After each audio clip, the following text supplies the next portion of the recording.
You could have heard this episode 48 hours early on our Patreon, patreon.com/indieheadspodcast. By joining us for as low as $1 a month, you'll receive episodes early, gain access to our Discord server, and get yourself an Indie Heads podcast sticker.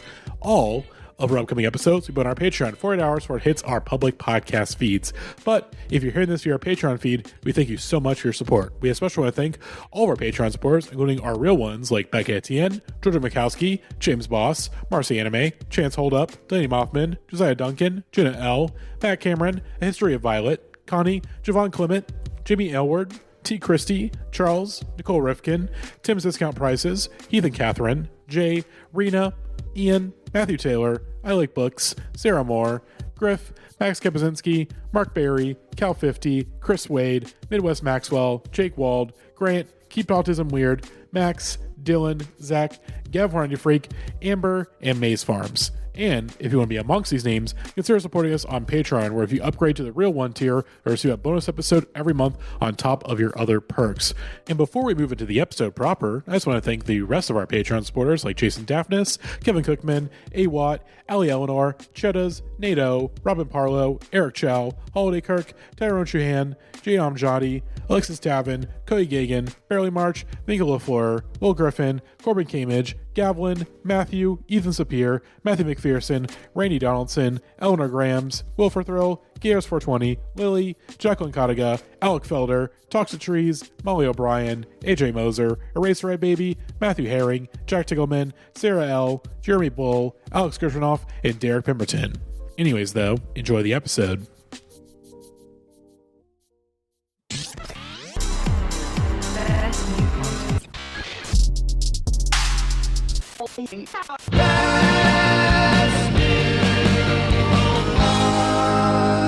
Welcome to Best New Podcast. We're back, and it's the last mainline episode of 2015. We're closing the book on this season.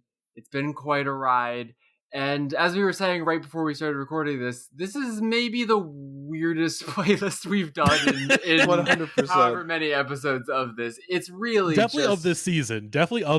For sure of this season. I'd have to go back to the original episodes too, because some of those were weird just in a like what was going on here. We weren't as tapped in way, but I remember pretty much all of this, and yet also it's impossible for me to imagine this all existing at the same exact time. But we've got some great guests to dig into it all with us today.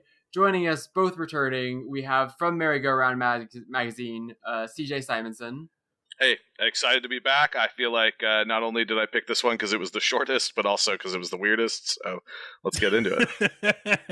And returning champion, Boocanan. Welcome back to the podcast. Thank you. I'm here for sticky drama and nothing else. I literally opened this playlist and I was like, oh yeah, that's why Boo picked this one. Like, duh.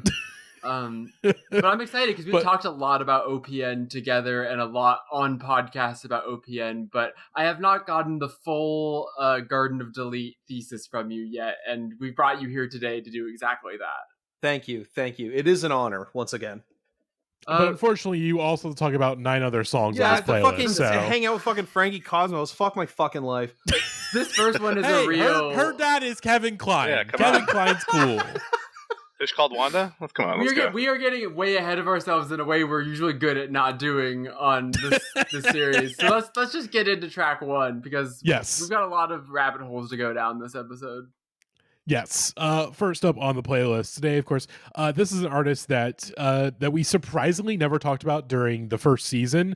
And I think that because there was some air of cancelization in the air until we realized, like, the guy who's not canceled is, like, totally fine. And he's the main person in this band anyway. So let's go ahead and discuss him. Let's finally cross him off let's cross him off. It's Majical Cloudz with Downtown. Again, very big band in the early 2010s for Pitchfork, and still was, they had their audience, but of course this band basically ceases to be not very long after the year of 2015, and Devin goes solo and puts out a couple of solid solo records. I'm a big fan of a lot of his solo work, especially his second record in 2019, I want to say, and he also had a pretty good one this year that has one of my favorite album covers of 2024. Agreed. The fucked up, it's so good, extremely fucked up. Come with me if you want cover. to live. Yeah, that has the energy of like Turkish Terminator or some shit like that. Yeah. Like it's beautiful. That being said, this song itself, Downtown, it's good. I like this song quite a bit. Devin, of course, he's always kept a very interesting, fascinating voice, and the sound is just like nice and minimal. But it also feels like it's tough because you want to say this band is more influential than they like. You want to feel like, yeah, this band is influential, right? Like they influence the sound, and you're like, kinda. Like I listen to this, and I definitely hear I hear Blonde pretty clearly. Okay, I definitely hear some of the directions that Frank would go down on Blonde. But I do think it's a type of indie music that just doesn't really exist in the current music culture a lot. But I think on exactly. Magical Cloudz in a general sense, I think it's funny we're kind of talking about this because this isn't true of a lot of the other artists on this list. It's been true of other stuff you guys have talked about. But I was thinking, because I listened to this whole album earlier today, how much this is very emblematic of that Larry Fitzmaurice piece that went live on Hearing Things this week that people have been talking about, called How the Indie Rock Boom Went Bust, which is this is very when Pitchfork thought they could still break a thing and still make a thing happen. They were all in on Magical Cloudz and Devin and this kind of thing. And it's Magical Cloudz, even if they did still exist today under this name, would be 100% one of those bands where it's I don't know, they wouldn't have made it. It's just that amount of the editorial support of that kind of thing would never have carried it.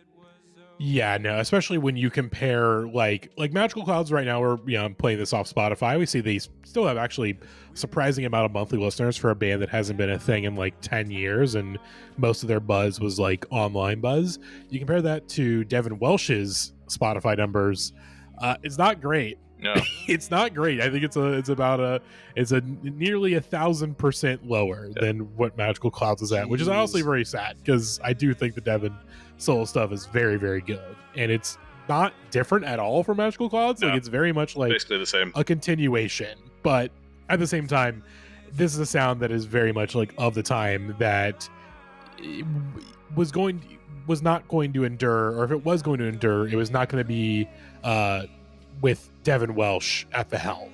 But obviously he is a guy that is very well connected, and he has a very strong connection with an artist that we're talking about later on in this episode.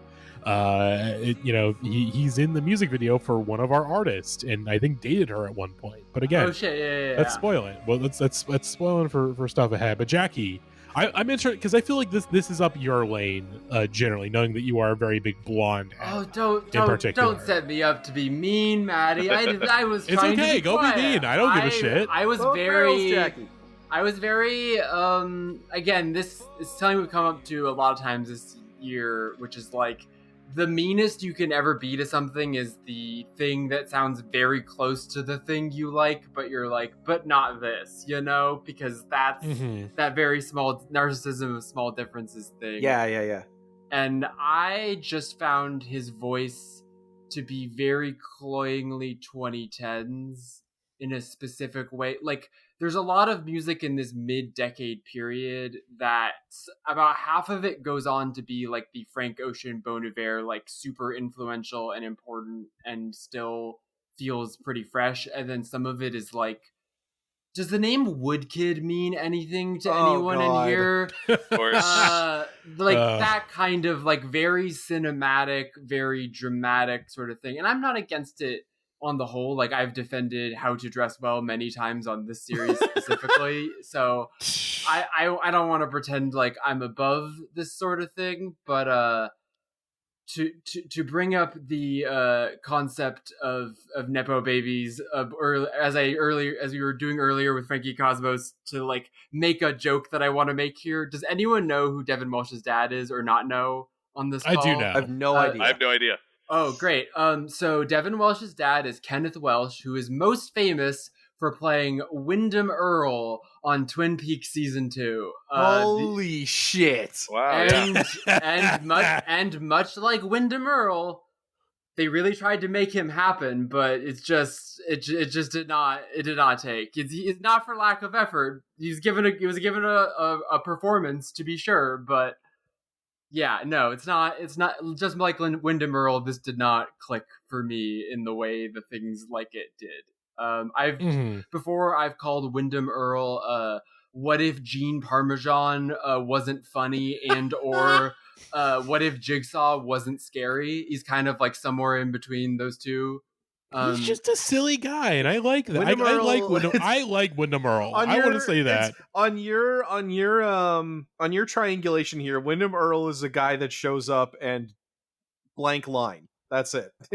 Exactly. He was Go Girl giving us nothing, even though he was doing a lot, and that's kind of how I feel about this song. Like it's very dramatic and very emotional, but for whatever reason today, I was just kind of like, no thanks, I'm not in the mood. You know. I also think, you know, you reference How to Dress Well. I think of Atre Nouveau, who I think you guys talked about on the first series of these.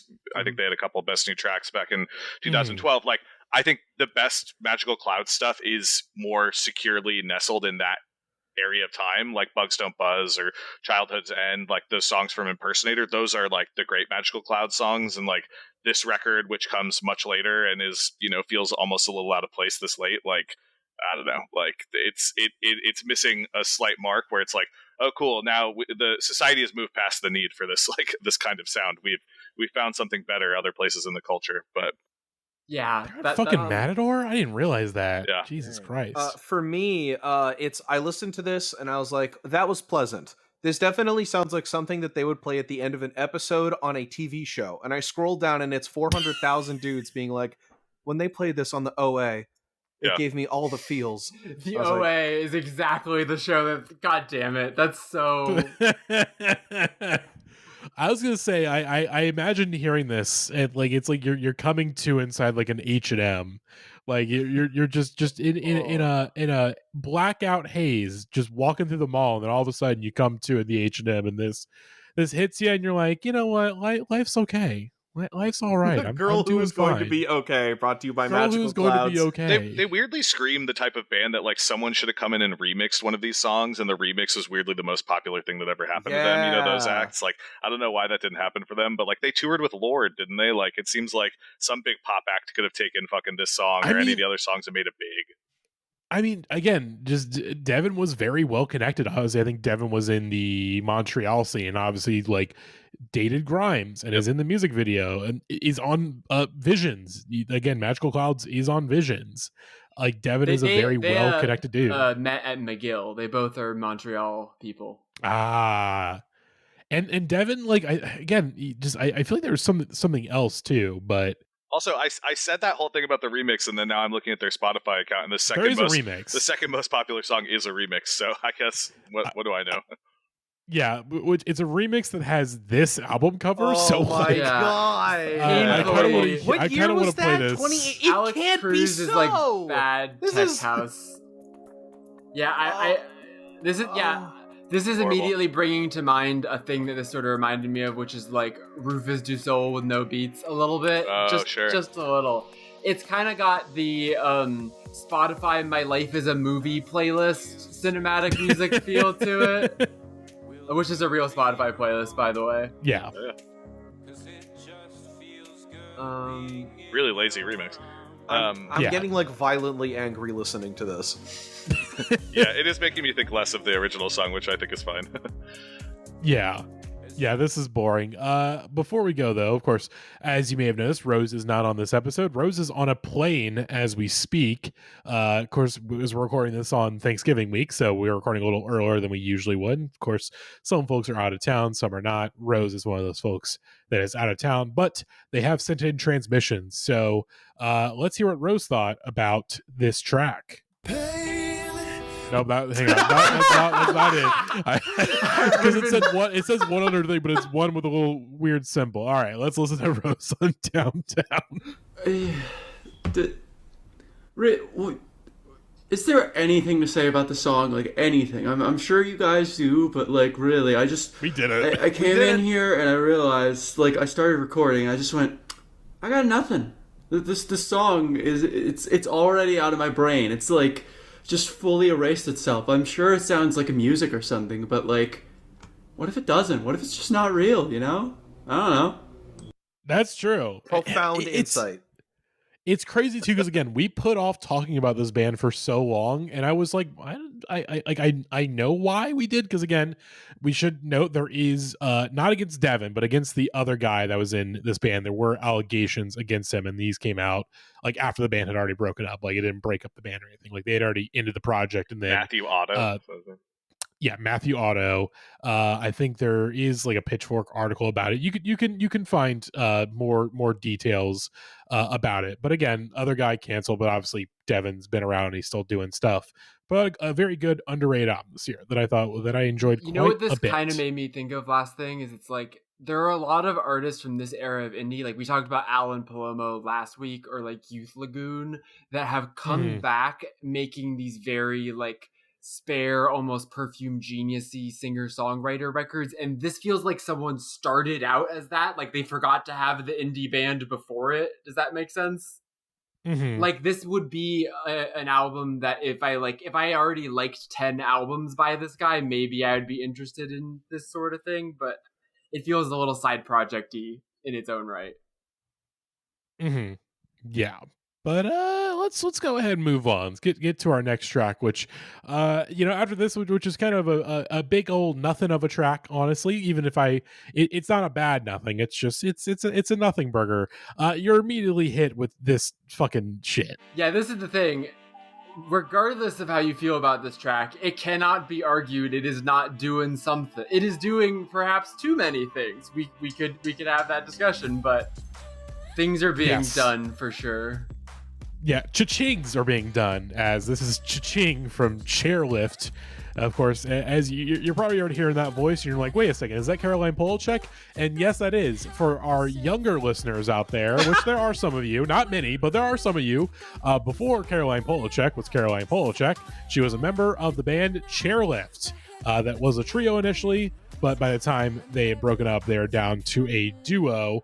And not only were they just like a duo, they were a major label duo. Like, they got signed to a major label very early in their career. Yeah. Columbia. Even though, again, they were never like, but they never broke through the mainstream. They were popular in the indie circuit, but they weren't like so much popular, right? Like, I agree, but they were also like one of the original like iTunes success stories. I'm glad you mentioned that. Yeah. I mean, like I said, if you're wondering, this kind of sounds like iPod commercial music. That's how they got famous, is that they got a song in an iPod commercial, and the money rolled in from there. At least, the labels came a calling. Again, in general, they are a band that like, they were like popular, obviously. I mean, got Best New Track by Pitchfork, of course, but like, it's still bizarre because like, they had a lot of they had a lot of clout. Like, there were a number of people within the industry that like did rate Chairlift very highly and wanted to work with people in Chairlift. Like, obviously, I think like this album comes after like Caroline and the other guy in this band had some writing credits on the Beyonce subtitled. Her and Patrick Wimberly, like, I think they did some work for Beyonce, either on her self-titled or the album that came out before that. So yeah, look, they're already in the industry pretty firmly. This album was like their pop play, like Moth in a general sense was like, it didn't sound like the other two records. Like, I probably will, based on the discussion, probably like Ch-Ching maybe a little bit more than you guys. I think there's a song on this record called Moth to the Flame that is like one of the best things Caroline Polachek's ever done. It's a fucking heater. I mean, like, when they broke up, they were playing their breakup shows, or their farewell shows were at, I had tickets and ended up not going, but it was at the Echo. Like, that's how crazy. Inconsequential it ended up being. It's not like them going away was like this, like, so sad to see one of the great indie pop bands of the 2010s go away. It was like, no, I think they did an early show and a late show, and that was it. That was the end of it. That's like, what, 700 tickets? Like, it didn't mean that much. So I mean, I did see them at Primavera, like right when this record came out, and it was a big deal. Like, it felt like the crowd was very aware that this was them being a big pop thing, and I just don't think it ever really translated in a way that it obviously did for her as a solo artist later on. But like, you listen to this record compared to Does You Inspire You or something, and it's like, much different sound in my opinion. That's like a really good point, because I think that Caroline Polachek has done something I don't think anyone else has done before, which is like retconning a semi-failed previous project as like influential almost by having such a successful solo career. You know what I mean? Like, it feels like Chairlift gets talked about more now that it's like, did you know that Chairlift was Caroline Polachek, than if Caroline Polachek had just not gone anywhere. But also I feel like Caroline Polachek went solo in part to just sort of like start fresh and get to build up a new cool persona that then eventually Chairlift got to sort of be like retconned into the past of. I like this album. I went back to this album for the first time in a long time and listened to it, and I think that this is one of the songs I like less so on it. It's the sync song, right? Like Ch-Ching is like, so obviously they're like, oh, they were an iPod band, like that we could do that again, you know? What if this was in a Mountain Dew commercial or something? I mean, this is screaming like if this came out today, it would be in a Square like Apple Pay commercial. A WhatsApp ad, just like they'd use it for that Jaguar ad. They'd have the Ch-Ching every time you use your iPhone to pay without pulling your credit card out. It'd be like Ch-Ching. It'd be, you know, like. I like how kooky Caroline can get, but I like that more in like, I don't know. I think sometimes in her music it can get a little too much. Like a thought I did have while listening to this song was White Girl MIA was a little bit like, what's going on here, you know? Like, we're going to talk about Missy Elliott later, but Missy Elliott, you are not. And I think some of the kind of sound effect cutesiness of this song and like the different stuff going on instrumentally is like not cool, but maybe just like a suit that doesn't fit her particularly well. It especially doesn't fit it very well when like your biggest song is Bruises, right? Which has it is 100%. It's like a full 180. It's like it doesn't sonically sound anything like that. Like I don't know. I wish I remember if I could recall like what I mean. Obviously, it got Best New Track, but I feel like that's Pitchfork like zigging and zagging, being like, "Wow, look at Chairlift!" Like it's a unique new sound for them, you know. I mean, the thing that I thought about that totally makes this make sense is something that Pitchfork would go to at this time, in particular, is this song gives me Tune Yards vibes. Oh yeah, I feel the Tune Yards energy around this, and this is sort of the tail end of when we were like encouraging that sort of thing as a critical community, or at least some people were. Mm-hmm. Which Tune Yards we have not discussed during this season. Obviously, we discussed them during the last season. Which again, hey, if you want us to discuss Tune Yards, I'm pretty sure one of those tracks off of Nicky Knack got Best New Track. So Water Fountain, I think that's 2014, Matty. You're yeah. Okay, never mind. Our listeners did not want us to talk about Tune Yards again. Sorry, we missed the boat. But hey, 2015 cuts. That's going to be next week's episode, and I'll have the poll for that up at some point. It'll probably already be up by the time this episode's out. I'll probably get it up a little early just so we can get the playlist fully together. That being said, so Rose initially sent in a transmission for this that was, relatively short, and then they're like, Matty, hold up. They sent me a transmission that is 3.5 minutes long, I think. So they had a lot of thoughts on this track all of a sudden. So I think I know what this is about based on the group. Let's just play this because it might be useful for getting into the other thing to talk about with this song, which is the video. Yes. I keep pressing the wrong buttons. I'm getting confused. Everything is so messed up. All right, here's Rose's thoughts.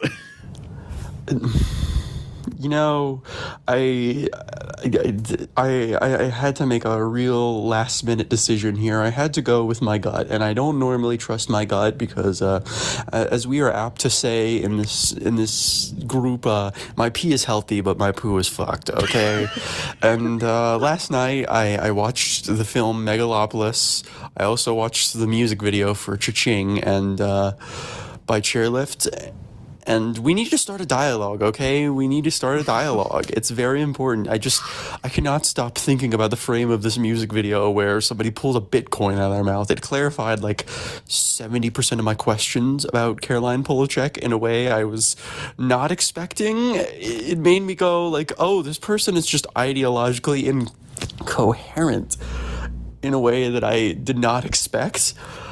Has there been any contemporary movement of art more like where the ratio is like number of people who give a shit versus number of people in there who are just futzy New York art critics who think everything from New York is more important than the rest of the world than fucking like contemporary trad cath whatever fucking movement? I don't know. These people aren't real Catholics, but let's get serious. Like just you think about it, it's like 3 people are giving a shit, and yet they are all the most important ones who are pulling the levers, telling people, like, what we gotta listen to. Fucking The Dare is like 5 lines higher than he should be on a Coachella lineup. Honora is probably going to get nominated for Best Picture. Caroline Polachek is on every year-end list of last year, and I expect she'll be there at the end of the decade, too. It's just like... dog, who gives a shit about any of this? It's not interesting. It's fundamentally not very interesting. It's asking questions we've already asked. And just, this song itself, perfectly fine. It's nothing to write home about. It's probably gonna win the most 2015-ass song of the week, because everybody but me will vote for it, because I don't remember what I voted for, but it wasn't this, and I don't know what I was thinking. Actually, just when you hear me say at the end of the episode, this is my most 2015-ass song of the week, pretend I said Ch-Ching, okay? That'll make it easier. But, like... yeah, no, I refuse to call it Dime Square, okay? We're never calling it Dime Square. It's not happening. That's not Dime Square. That's the place where I get kimchi and dumplings for $5 and then go see Cape Fear on 35mm, okay, dog? Your art movement is not starting here. What else? I don't know, like, 2025, we're no longer getting excited about elf girls, okay? You can all stop being horny for Caroline Polachek. We're not getting excited about elf girls anymore. 2025, it's all about orc girls, okay? Let's get real. I'm not calling it Times Square. You can't make me call it that, folks. I'm not doing it. Swing at that. I always forget, Boo, that you have like a perfect trump. We're not doing it. Elf girls, no more. Puppy girls, get them out of here. Lock them up. We're not doing it. Not in 2025. No, sir. You can really hear that Rose has been living in New York for more than a year in that transmission. She's reached a new level of mad that I can only understand. But Rose has met so many people that Rose does not like. Yeah, you can hear it in every syllable of that transmission. But I feel for her. I really do. I think I think there's 2 kinds of Dime Square adjacent people. One of them is just clueless dumbass, and the other one is like deeply troubling reactionary person. And there are a couple clueless dumbasses in this playlist specific. I think we're going to talk about 3 of them in a row. There's one that's up next. But like the difference between the clueless dumbasses and the deeply concerning people is like the clueless dumbasses have bad opinions that most of the time they know to just like keep inside until they start dating Elon Musk. And I was gonna say, never mind that on the coolest dumbass that keeps quiet, because I know our next one is not that. Never mind. Yeah, and so like I think that Caroline is a great example of, of course, like she has no coherent like idea. Of course she was like into. The thing we need to always remember about Caroline Polachek is that the thing that now gets treated like our own millennial Eric Alper remember when, which is that Caroline Polachek is in the Time to Pretend video. Caroline Polachek may be Zoomer cool now, but she was once a hipster, a capital H hipster. And like this song is the bridge between like that old Caroline Polachek and new Caroline Polachek. Like you can simultaneously hear in this song her being in the Time to Pretend video and also her doing like flamenco geese yodeling music on her new album. You know, like this is the connective tissue between those 2 different Caroline Polacheks. Well, it's weird too, because it's like of the people that you could think of, like I guess I thought of like an Amy Mann or someone, you know, where it's like they had different lives. They were able to, like you were kind of mentioning earlier, Jackie, like shift entirely personas in a way where you're like, oh, like almost retcon the past or whatever, however we want to phrase it. Like Mhm. she's unique in that like she was old. Like, you know, she's old now. Like, I feel like that's the other thing Zoomers always want to like go back to is like she was in the Time to Pretend music video. Oh my god, that makes her in her 40s or whatever. It's like, yeah, that she lived a whole life. Like, that's what happened. And most of the time when these kinds of things happen, it's like we're talking about like children that then all of a sudden became artists when they were like of the proper age when most people become artists. And you go, wow, remember when they did that thing back in the day? It's like that's not true here. Like the ideological shift happened when they were already ideologically formed. Mm-hmm. God. So Rose didn't say something in her transmission that I think she was going to let me say, thankfully.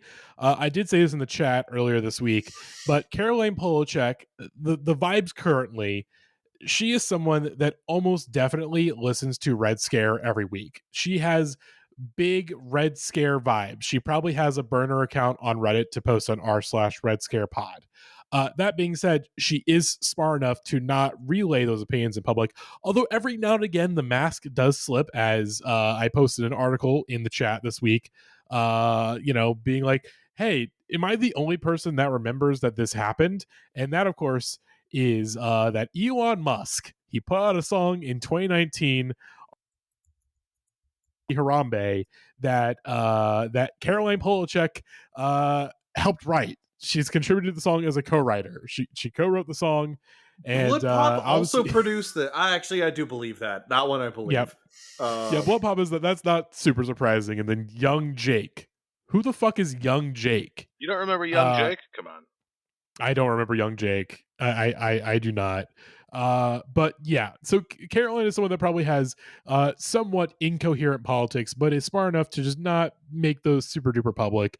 That being said, I disagree with Rose's comments about the F girl stuff, because Caroline Polachek, hey, if you're single and you're free at any night this coming week or so, after Thanksgiving, you're in the North Carolina area, come to Durham, North Carolina. I'll take you for a night out in the town. We'll go to Queenie's. Hey, we'll maybe go to the Queenie's podcast booth, and we'll do a podcast for fun where you can explain all your political opinions to me, and I'm just not even going to pay attention because you're so pretty. So, but Caroline, we will probably return to Caroline at some point in season 3. Quick question, I'm pretty Matty. sure. Do you know? So Caroline Polachek, around right before this time, before Chairlift ends, she starts experimenting with like solo projects that then eventually, once Chairlift ends, sort of blossom into the Caroline Polachek we know today. Do you know the pseudonym that Caroline Polachek's first solo record was released under? I knew it at one point. I do not remember what the name is. What is it? It's bad. It's pretty funny. It's called Ramona Lisa. That's right. Cool. That's pretty good. That's pretty good.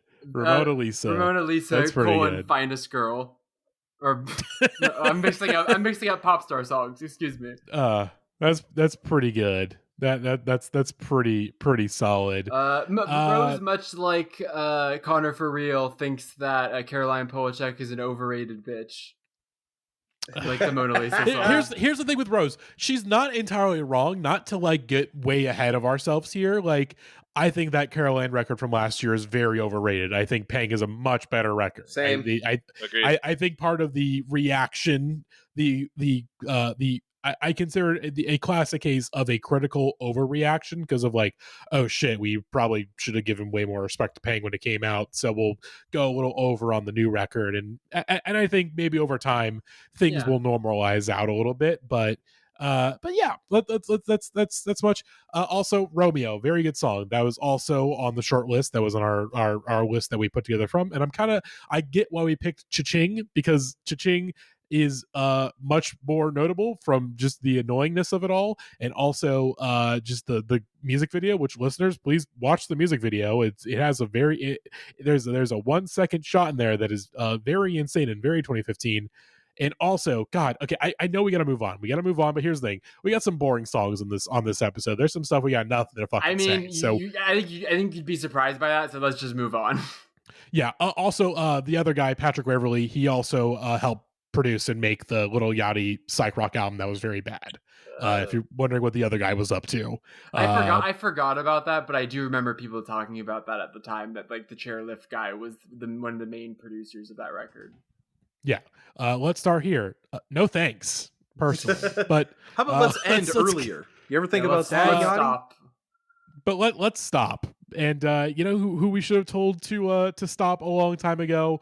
I'm talking about Grimes. As we're talking about her again. And of course, we talked about Reality, the demo, and I told y'all, all right, hold off on Art Angels. We can't talk about that just yet because here we are. We have an Art Angel single, Flesh Without Blood, from Grimes. And listeners, it brings me no pleasure whatsoever to report that not only do I love this song, I love it more than I did at the time. I think the song is way better now. This album is actually held up. It pisses me off that this album is not only good, it's really fucking good. You're like, at the time, I thought this record was overrated. I was like, I didn't get it. I was stupid. I was a dumbass. I was a dumbass 18, 19-year-old that wanted to be a contrarian on indie heads because this was the big record at the time. And I now see the error of my ways. But just in this specific time period, because otherwise after this, Grimes becomes essentially a non-entity. But god damn it, I re-listened to Art Angels. Usually I only do one re-listen. I re-listened to this album fucking twice this week because I enjoyed my first listen in a long time so much that I'm like, I want to go back for another. I know we joked a lot when Yule released Soft Scars last year that like society had moved past the need for Grimes, like we didn't need that. Like society clearly is not. But well, I mean, I think society has, whether or not she thinks society has. I would say like no artist like that we want to like throw Grimes comparisons at, which happens every year. Every year there's another thing where you're like, it's kind of Grimesy, like it's kind of doing the same thing, and we're all found the next Grimes shopping for pistachios at Whole Foods. Here's why that's important. Yeah, exactly. But none of them have released anything as good or perfect as Art Angels. They genuinely like perfect. It's pretty true. I wanted to say, this is like the first Grimes song I've ever listened to for this podcast. That sent what I could describe as like a wave of grief through the group chat when I dropped that. I looked at the cover. I was like 17, I think. I looked at the cover. I was like, that's not a real Obi strip. You should have graphically designed that better. And then I just never listened to it. And then I completely missed the bus because then she started hanging out with Ryder Rips, and I already hated that guy. And then the aforementioned Elon incidents. So I missed the first and last bus to Grimesville. You are that is interesting, and I'm glad your opinion is on this podcast because I feel like that is. I'm like a beautiful like white dove landing on a clearing. This is like a Vice. This becomes like a Vice video from like 7 years ago where we're making you listen to it for the first time and give your thoughts. I'm like John Darnielle freaking out at fucking Panic at the Disco.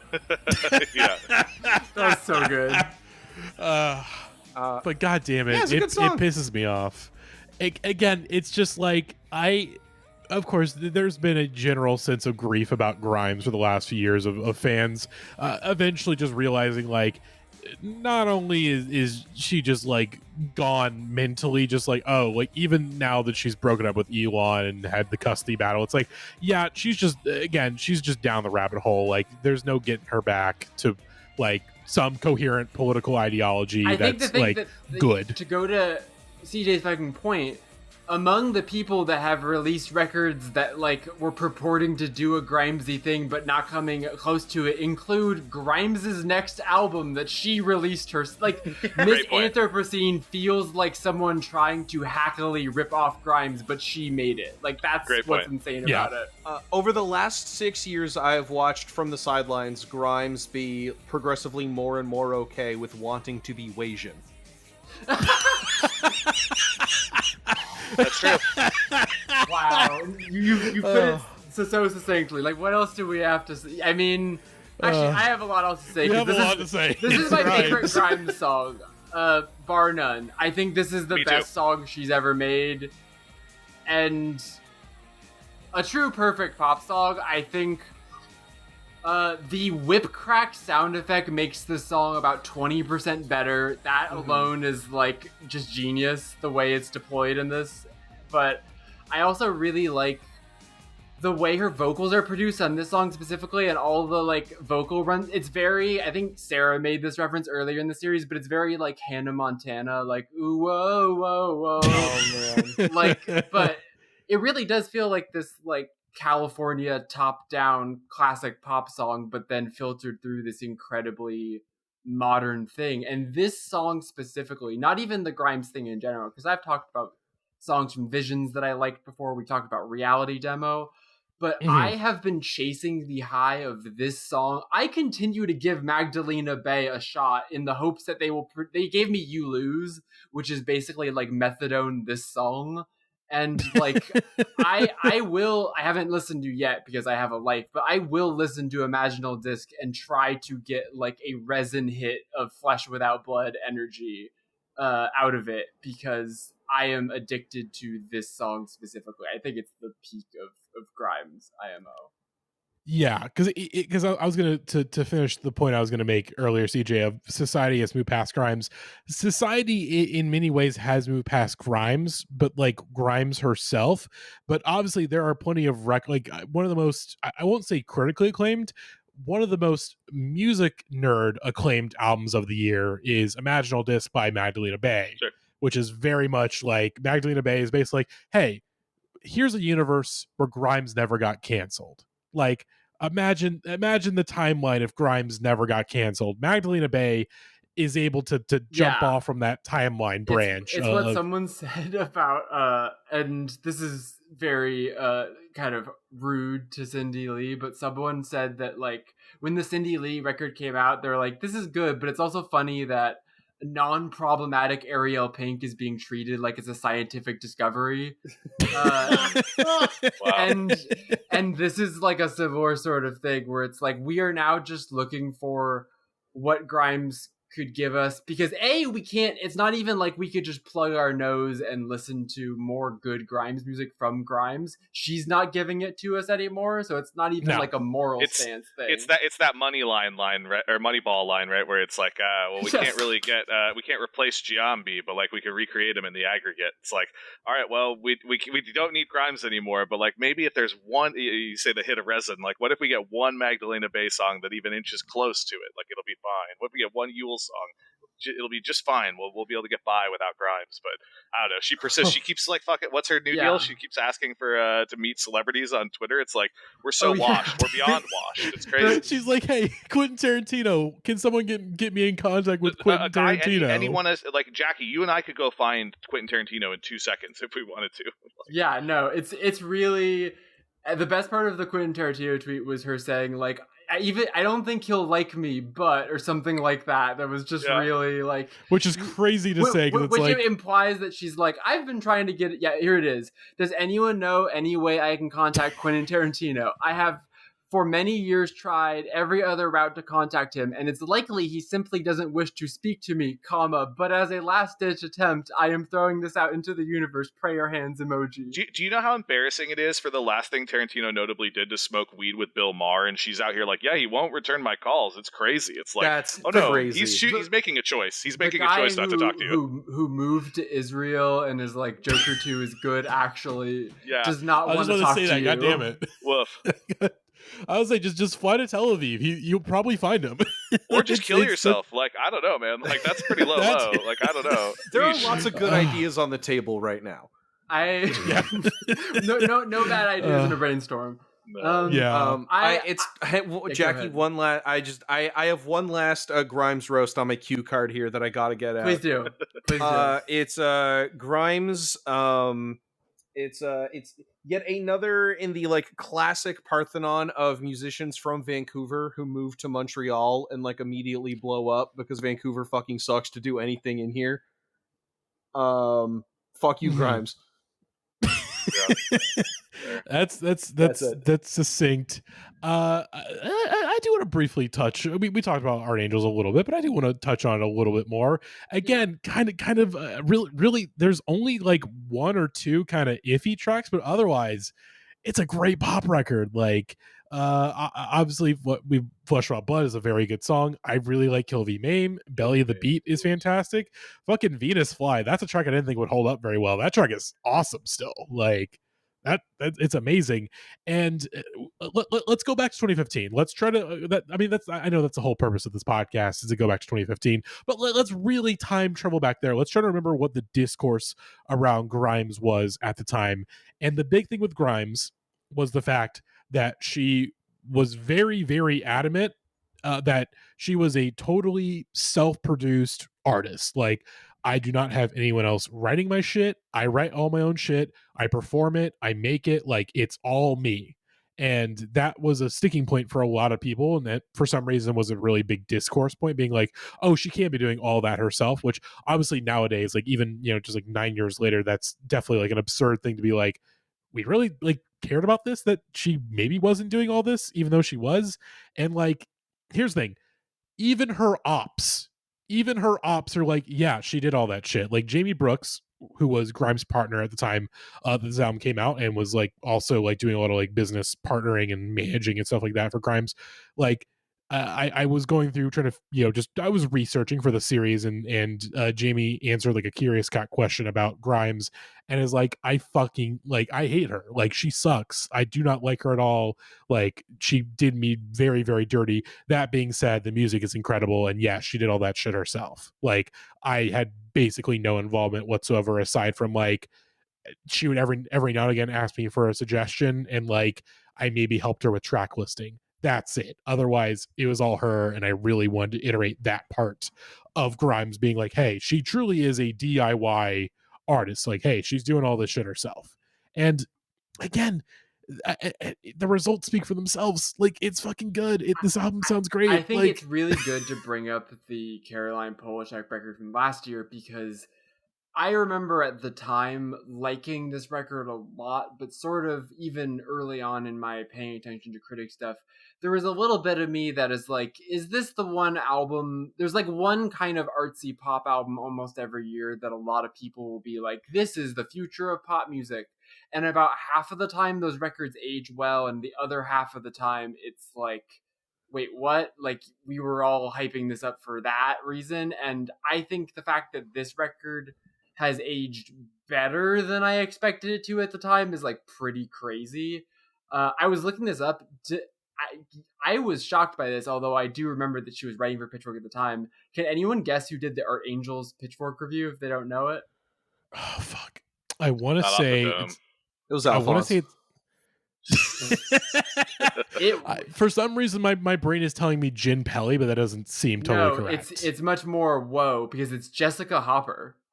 Oh, wow. Ah, that makes sense. That lines up. It's one of the last things that she did for, like, literally, if you go to Jessica Hopper's page on Pitchfork, it's like best new album Grimes, an Erykah Badu single review, and then Gone Forever.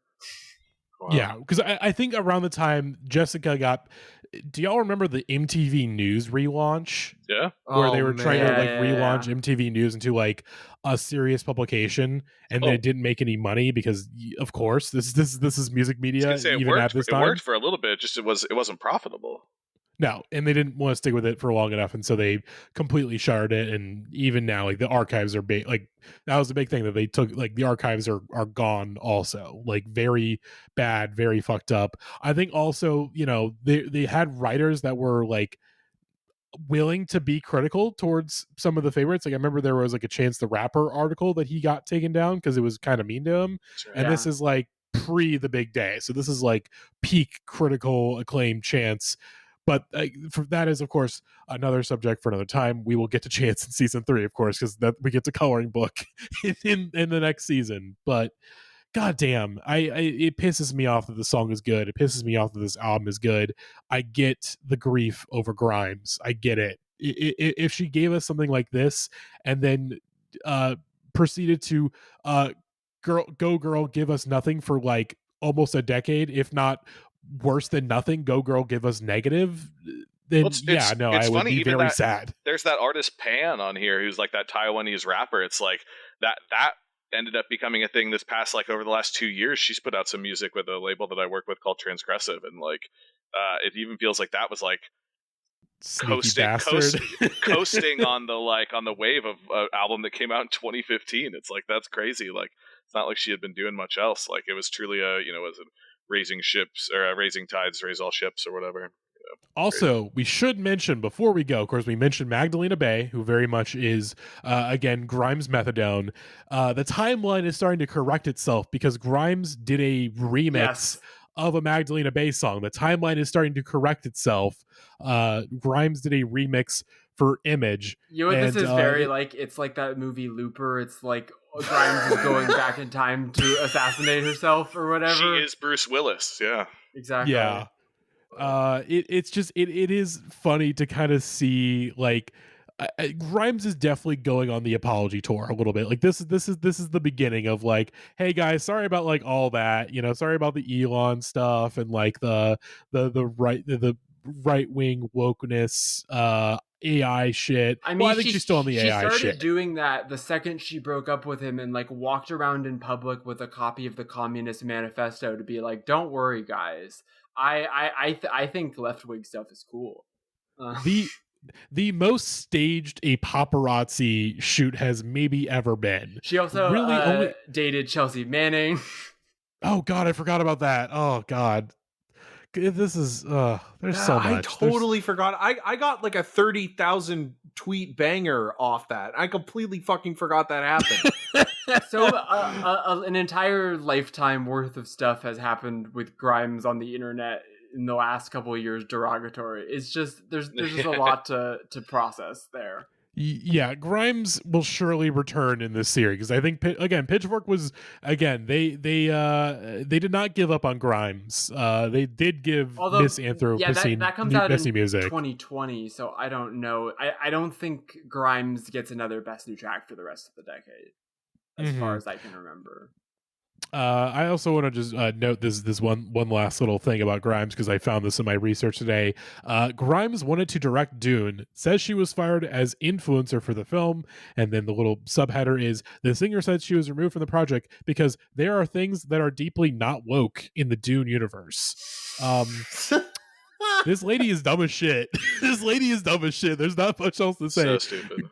Grimes is a dumbass, but for a time there in the 2010s was a musical savant, someone that made a bunch of perfect pop songs and one damn near perfect pop record, and then it all fleshed away. Because the song's called Flesh Without Blood. No. We got it. We're moving. Matty, that's a plus one. That's a plus one. Thank you. But before we go, let's hear what Rose thought on this track. Again, I pressed the wrong. I keep pressing the wrong buttons. I'm going into like autopilot. This is the third time I've had to record this because my stupid fucking butterfingers, dude. Like I'm recording this one on my voice memos instead of my nice computer microphone. If you're wondering why it sounds more crappy, because I need to wander around the house to really kind of jog my brain enough on the particular anger I have with Grimes' music, especially this song, which I think is just like everything wrong with Art Angels, everything that is wrong with 2010's quote-unquote alt-pop. It's just a nightmare of like watery-ass drums that don't do anything and like horrible guitar tones that you could get in like 5 seconds if you really, like just bothered to set up the guitar and did nothing else interesting with it, like you just got plugged in and everything, like nice, cool. Does it sound good? No, it doesn't. It's just oh my god, it's a nightmare of boring choices. And like the worst thing is, the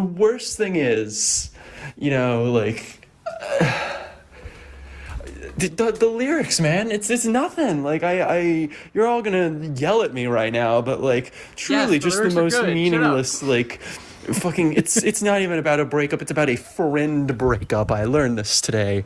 I just like deeply ineffectual sentiments in a way that like has always been the Grimes MO to some degree, I guess, but like whatever. Anyway, I was gonna record a toilet sound, but I've flushed my toilet too many times today already, so I'm not going to torture my neighbors in this apartment complex with more toilet flushing sounds. Yeah, thank you. Yeah. I actually, I've got, as per usual, Rose said something I disagree with that makes me bring up a point. The lyrics to the song are good. I think particularly the first verse and the like couplet of "Got a doll that looks just like you, call, you fight, you lose. Got a doll that looks just like you" is a really funny line. And yes, it is Grimes trying to be like, whoa, I had like a friend thing that might have been not platonic with a woman. Whoa. But like also, it's a pretty good song about girl friendship being weird, you know? Like I think it's resonant, even though it's very basic pop stuff. And also, if it's so easy, why is no one else doing it? Why don't I have it? If it was so easy to write Flesh Without Blood, you would have wrote Flesh Without Blood, is what I have to say to that. If you could have bought Twitter, you would have bought Twitter. Oh shit. Yes, exactly. Oh fuck, God damn it. God, which it's such a sadness. It is such a sadness what happened. But here's the thing with Grimes. At the end of the day, it was ultimately not surprising. This is the same woman that tried to float down the Mississippi River in a houseboat. She and her partner at the time built a houseboat, a crappily made houseboat, and tried to float it down the entire Mississippi River. She was never very bright, but goddamn, she had tunes, and this one is a tune. And I think we'll just go ahead and leave it at that. We'll move on to our next song. And all right, boocanan, Boo's music is playing. They're running into the ring like the Ultimate Warrior. Our next song is Sticky Drama from Oneohtrix Point Never, who we have not talked about at all this season yet. Surprisingly, I'm surprised that none of the R+7 stuff, but obviously it's Sticky Drama. Boo, you're our guest. I'm not sure if I want to let you go full on into the opus, but you know what? Floor is yours. Sure. I was making vaporwave when Garden of Delete dropped. Everybody that I would consider it's as far as you can be a hack in the like small time vaporwave scene hated this record. Everybody I did not like hated this record, which made me I was like, oh, I should probably check this out. I listened to, and I think there are OPN records that are much more like narratively based. Like Age of is literally just like a FromSoft game. Mopien is like supposed to be like you're listening on like a radio station. This one feels like if a Oneohtrix Point Never album was like a Quake wide. Where there's a lot of like weird intersections of like physicality, like weird grunge ambient stuff. I think it's like he got the idea for all this material when he was like touring with Nine Inch Nails. I think like it's the idea of like a OPN like cyber grunge metal album or something like. And again, this was my first OPN record, so I was like, I don't even know what the hell this other what the hell other stuff this guy has done. And then somebody had to like take me aside. I was like, he made fucking Echo Jams. This is why you're doing this. I was like, oh, okay, that makes sense. Listen to this fucking. It is pretty crazy. I think the way that he always sold this record was as like you said, he was touring with Nine Inch Nails, and he was like, I want to make music that evokes that like angry with the world 90s rock feeling through completely different means and ends. And I think I struggled with this record in part because I was like trying to fit it into that concept instead of just taking it on its own terms, you know? Because it kind of is that, but it also kind of is like what listening to this song today made me think of was when Skrillex was put on the Rolling Stone 100 Greatest Guitarists list. Wow. Yeah. You know what I mean? I think it's the metal veneer on the one sec Trisha Paytas sample.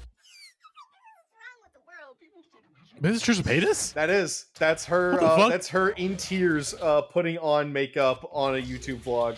And Dan had no idea. He in the interview was like, "There's just this girl on this YouTube video who was crying, and I thought it was so beautiful." He didn't it's know. The most fucking like Daniel Wilson shit ever. I mean, it's just like him and Nathan Fielder when he cast Trisha Paytas in a random episode. Yeah. Nathan for You.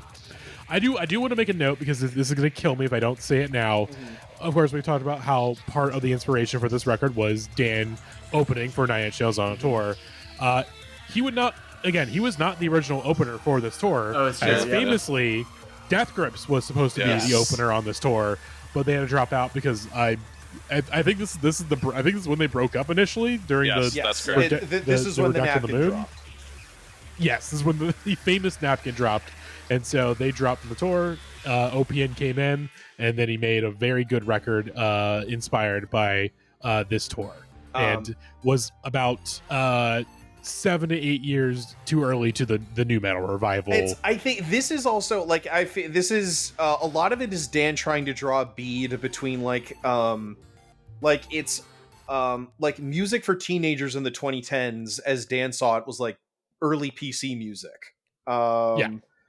There's so much of like that early like AG vocoder stuff going on here, and like I think after or before this came, like very shortly, like OPN and AG like did a bunch of songs, and there's that AG remix of Sticky Drama as well. That's the craziest and stupidest thing I've ever heard.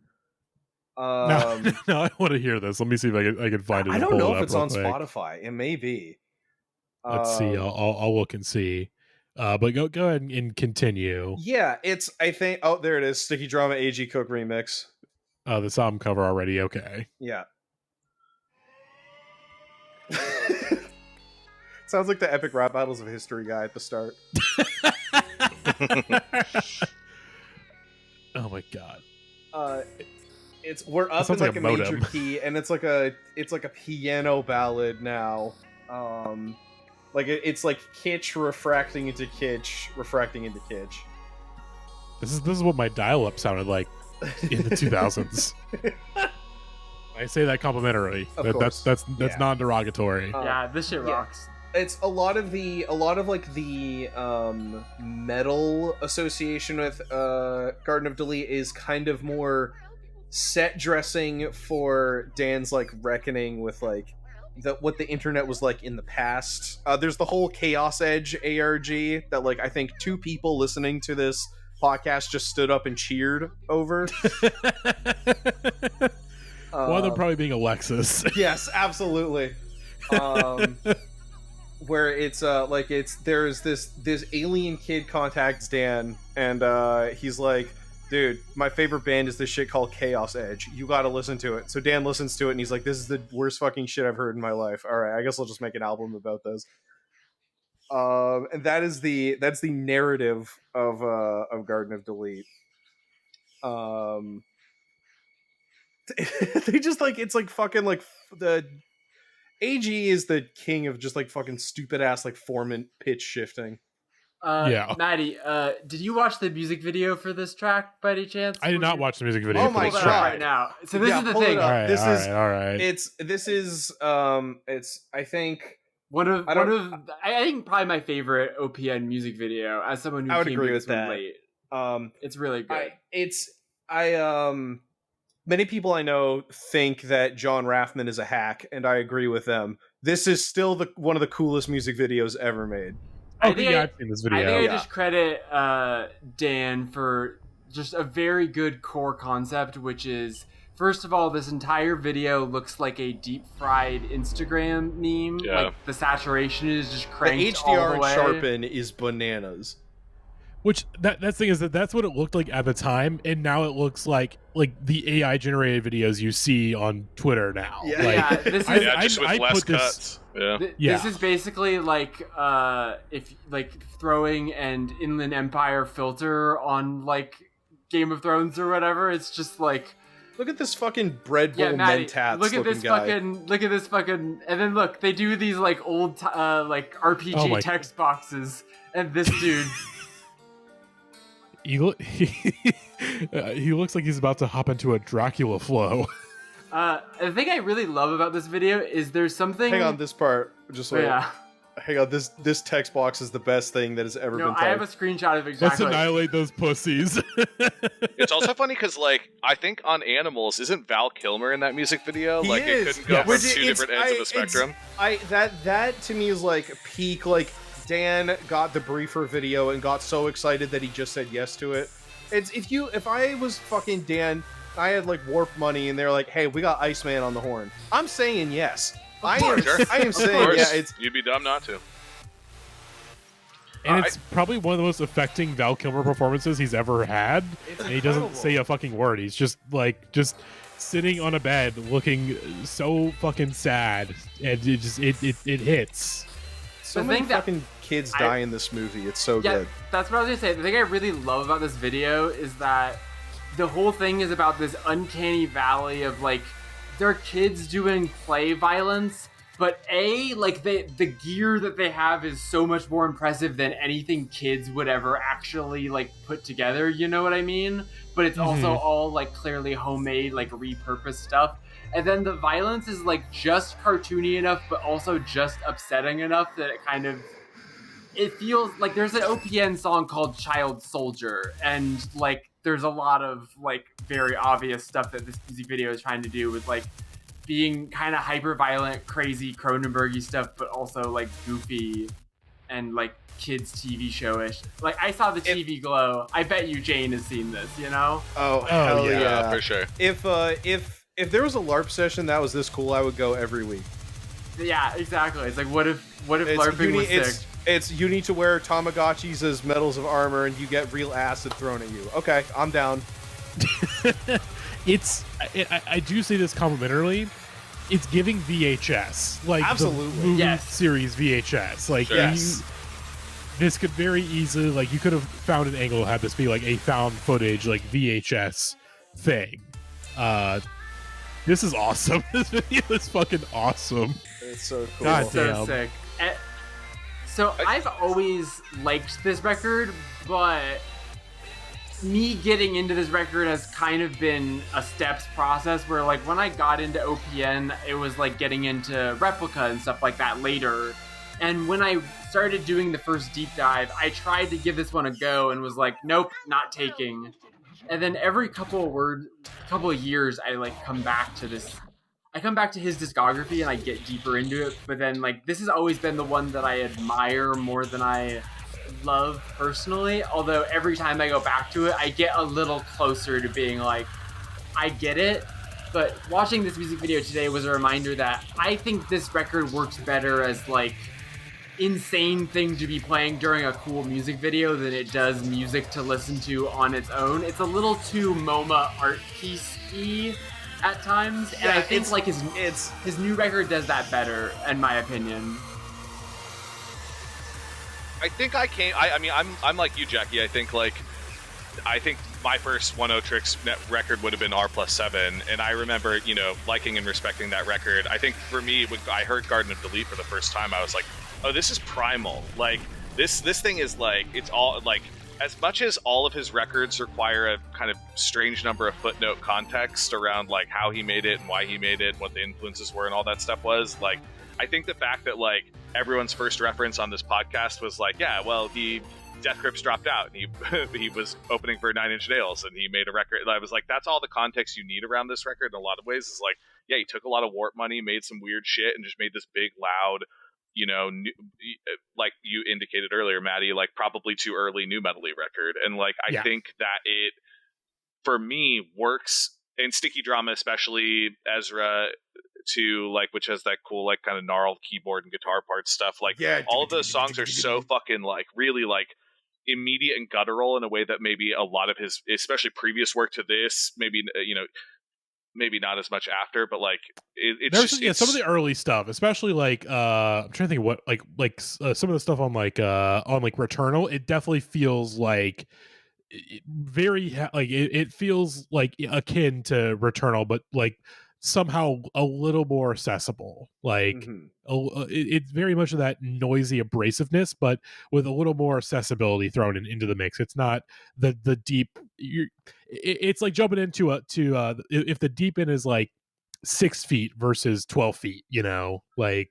Yeah, and look, I think it has aged well from just the standpoint that like more artists started to kind of like try and like, I don't know, rework and retool that kind of like that big noisy new metal-y kind of thing. I know that's like reducing what Garden of Delete is down to probably something that it's not, but like I do think you hear the sound that he's going for here now more in like the 2020s than you probably did in like 2015, 2016.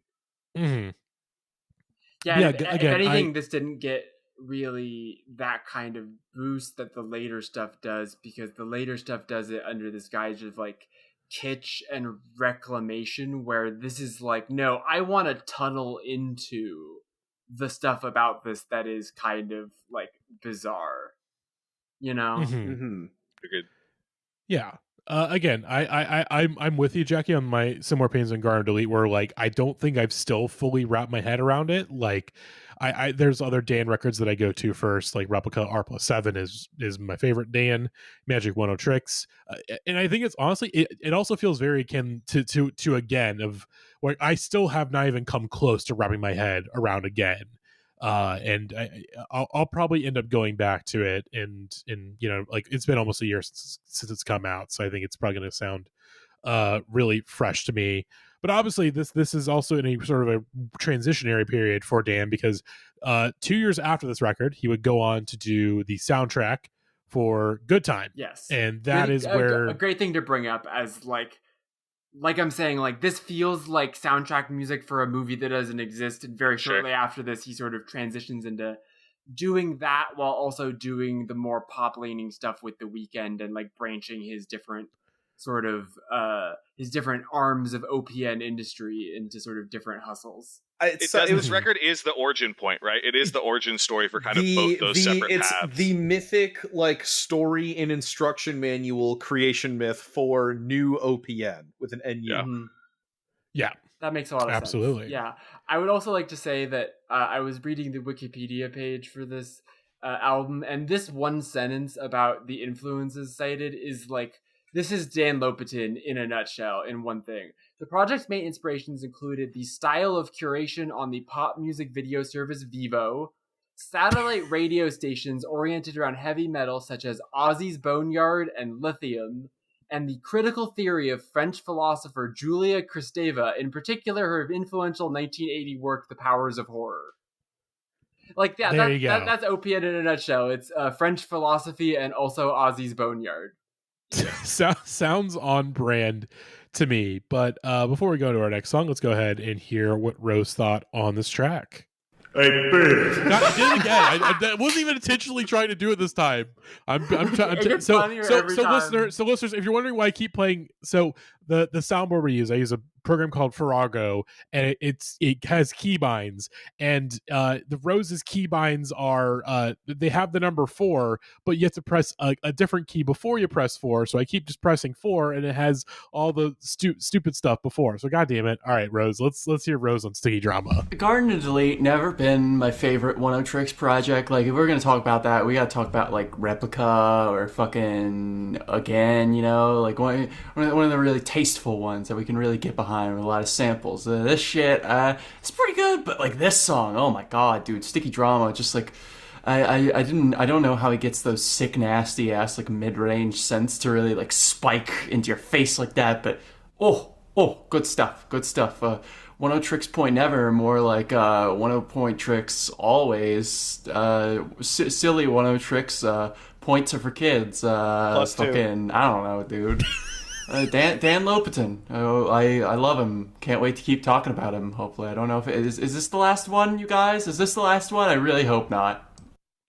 I have to imagine there's something, but again, it does feel like Pitchfork kind of drops off on Dan a little bit after this record. They don't really.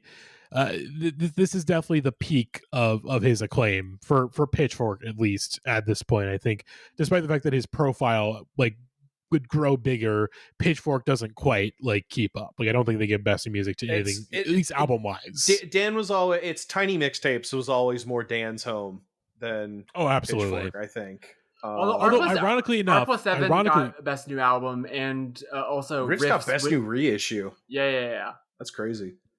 I should also say my story around this record is that, of course, the first Pitchfork Music Festival I attended was in 2016, and this was during the time where the Blue stage would like bleed into the headliner officially. Like, if you didn't want to stick around for the headliner, you could just go to Blue Stage if you wanted like counter programming.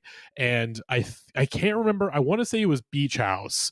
I was just kind of bored of Beach House, so I decided to like go wander down to the Blue Stage while Oneohtrix Point Never was playing. And even though I was only there for like 20 minutes, it's one of the most insane fucking sets I've ever heard. It was a barrage of sound and images, and just like I felt like I entered like a portal dimension for like 20 minutes, and it was incredible. And I've been dying to see Dan ever since, but because he's a big boy bleep bloop super producer, he only plays in the coastal elite cities, and I'm mad about that. Come to the Triangle, Dan. We love to have you. There's venues here that would host you. Also, stop only playing in LA and New York. For the record, Dan, you're from here. Dan, settle down. Dan does not have another best new track for the rest of the decade. So unfortunately, this is the farewell to Dan. Crazy. And he gets 2 for this record. He gets I Bite Through It and Sticky Drama. Great track. So we could throw I Bite Through It on the Cuts episode if our listeners vote through it for it, but that would be the last time. They've done like track reviews for the last 2 records, but neither best new track and no best new music. Womp womp. Damn. Womp womp. Let's go ahead and move on then to our next song. And honestly, I think we can get through this one pretty quickly. It's more just like we kind of have to mention her because again, this is the moment where this is unfortunately foretelling things. I can't deny that it's a sign of things soon to come in music. Yes, and that, of course, is Frankie Cosmos with the track Young from the EP Fit Me In. This obviously would not only go on to sort of like, hey, Frankie Cosmos, this is a name you're going to have to know very soon from Pitchfork. Also, the sort of introduction to the Kirkle of one Aaron Main, a.k.a. Porches, as he co-produced this EP. God damn it. This EP sounds a lot like the Porches record that would come out in the next year, as of course him and Frankie were dating at the time. The only thing you really need to know about Frankie Cosmos is if you look up the Spotify fans also like the third artist is Michael Cera. It's like, what are we doing? Like, come on. That's crazy. That's brutal. My main thing that's brutal. That I felt listening to this song is that I'm really glad Clairo doesn't make music like this anymore. You know, like, yeah. Clairo could have gotten stuck here, and instead she's, like, trying to be white girl Sade, and that's cool. Yeah. That is the thing with Frankie, is that I think it's a little early to call, and no one has really wrote in the definitive article. Frankie was was kind of a pretty influential artist. Like, she very similar. She's essentially, like, the female car seat headrest of someone that came up in the Bandcamp scene and just put out a blitz of music on Bandcamp that eventually got them discovered. Although with Frankie, obviously, of course, very well connected. She is one of the first Nepo babies of indie music in this decade, of course, being the daughter of Kevin Kline and Phoebe Cates. Although I will say, of the Nepo babies that are out there these days, she's one of the cool ones. She's someone that has very much, like, she's never denied it. She's not been like, it's just like, those are my parents. And as, like, could have easily have parlayed those connections to greater heights. But she's just like kind of stuck with her sound and in the scene. And like, she hasn't really, she hasn't tried to break through and be like a big pop star. She's just kind of always been. The nicest thing you can say about her is that she's not Samia, So like, that's true. She isn't trying to be anything she's not. And like, she's like, hey, I really like this sort of like DIY indie rock, like softies type shit. And I'm going to keep making stuff like that. I mean, we all love K Records and we all love Tiger Trap and like lots of that fucking shit. But it's just like, and look, I like the first record with the Zentropy or whatever it's called. But you talk about kind of like an overcorrection of like, I feel like that next Frankie Cosmos, I know this isn't on that album, but like whatever that second album was it Next Thing? It's like, yes, that record to me felt like it went from being a cute kind of like, oh, cool, this like Kevin Kline and Phoebe Cates' like kid just makes like weird little spindly guitar twee pop music, cool. And then all of a sudden it's like, oh no, like we're unfortunately going to have to reckon with the idea that this is like a thing, you know, quote unquote. And I know what you mean. I'm not sure how much I've like given a shit about literally anything else she's ever done. Like even I was listening to that Transa compilation earlier this week, and like she has a track on that, and it's like it's a serviceable track, it's great, but it's like I don't know, man, no one's made more wallpaper. Like I love that sound, but like it, even what she does with it is like fairly bland from a certain point onward.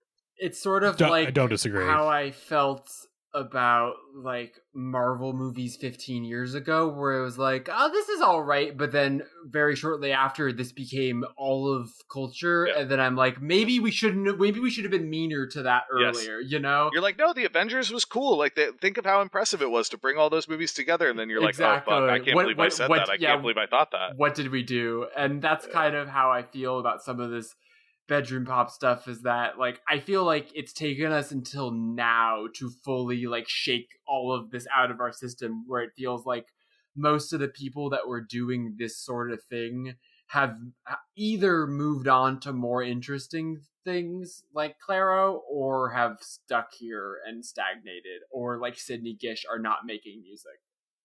You would be better served than listening to the song we just listened to, like watching the Phoebe Cates scene from Fast Times at Ridgemont High where she gets out of the pool. Like, that's better. Like, you should go do that. You would be better served by reading the really funny Porches Invents a Metrosexuality article than listening to this song.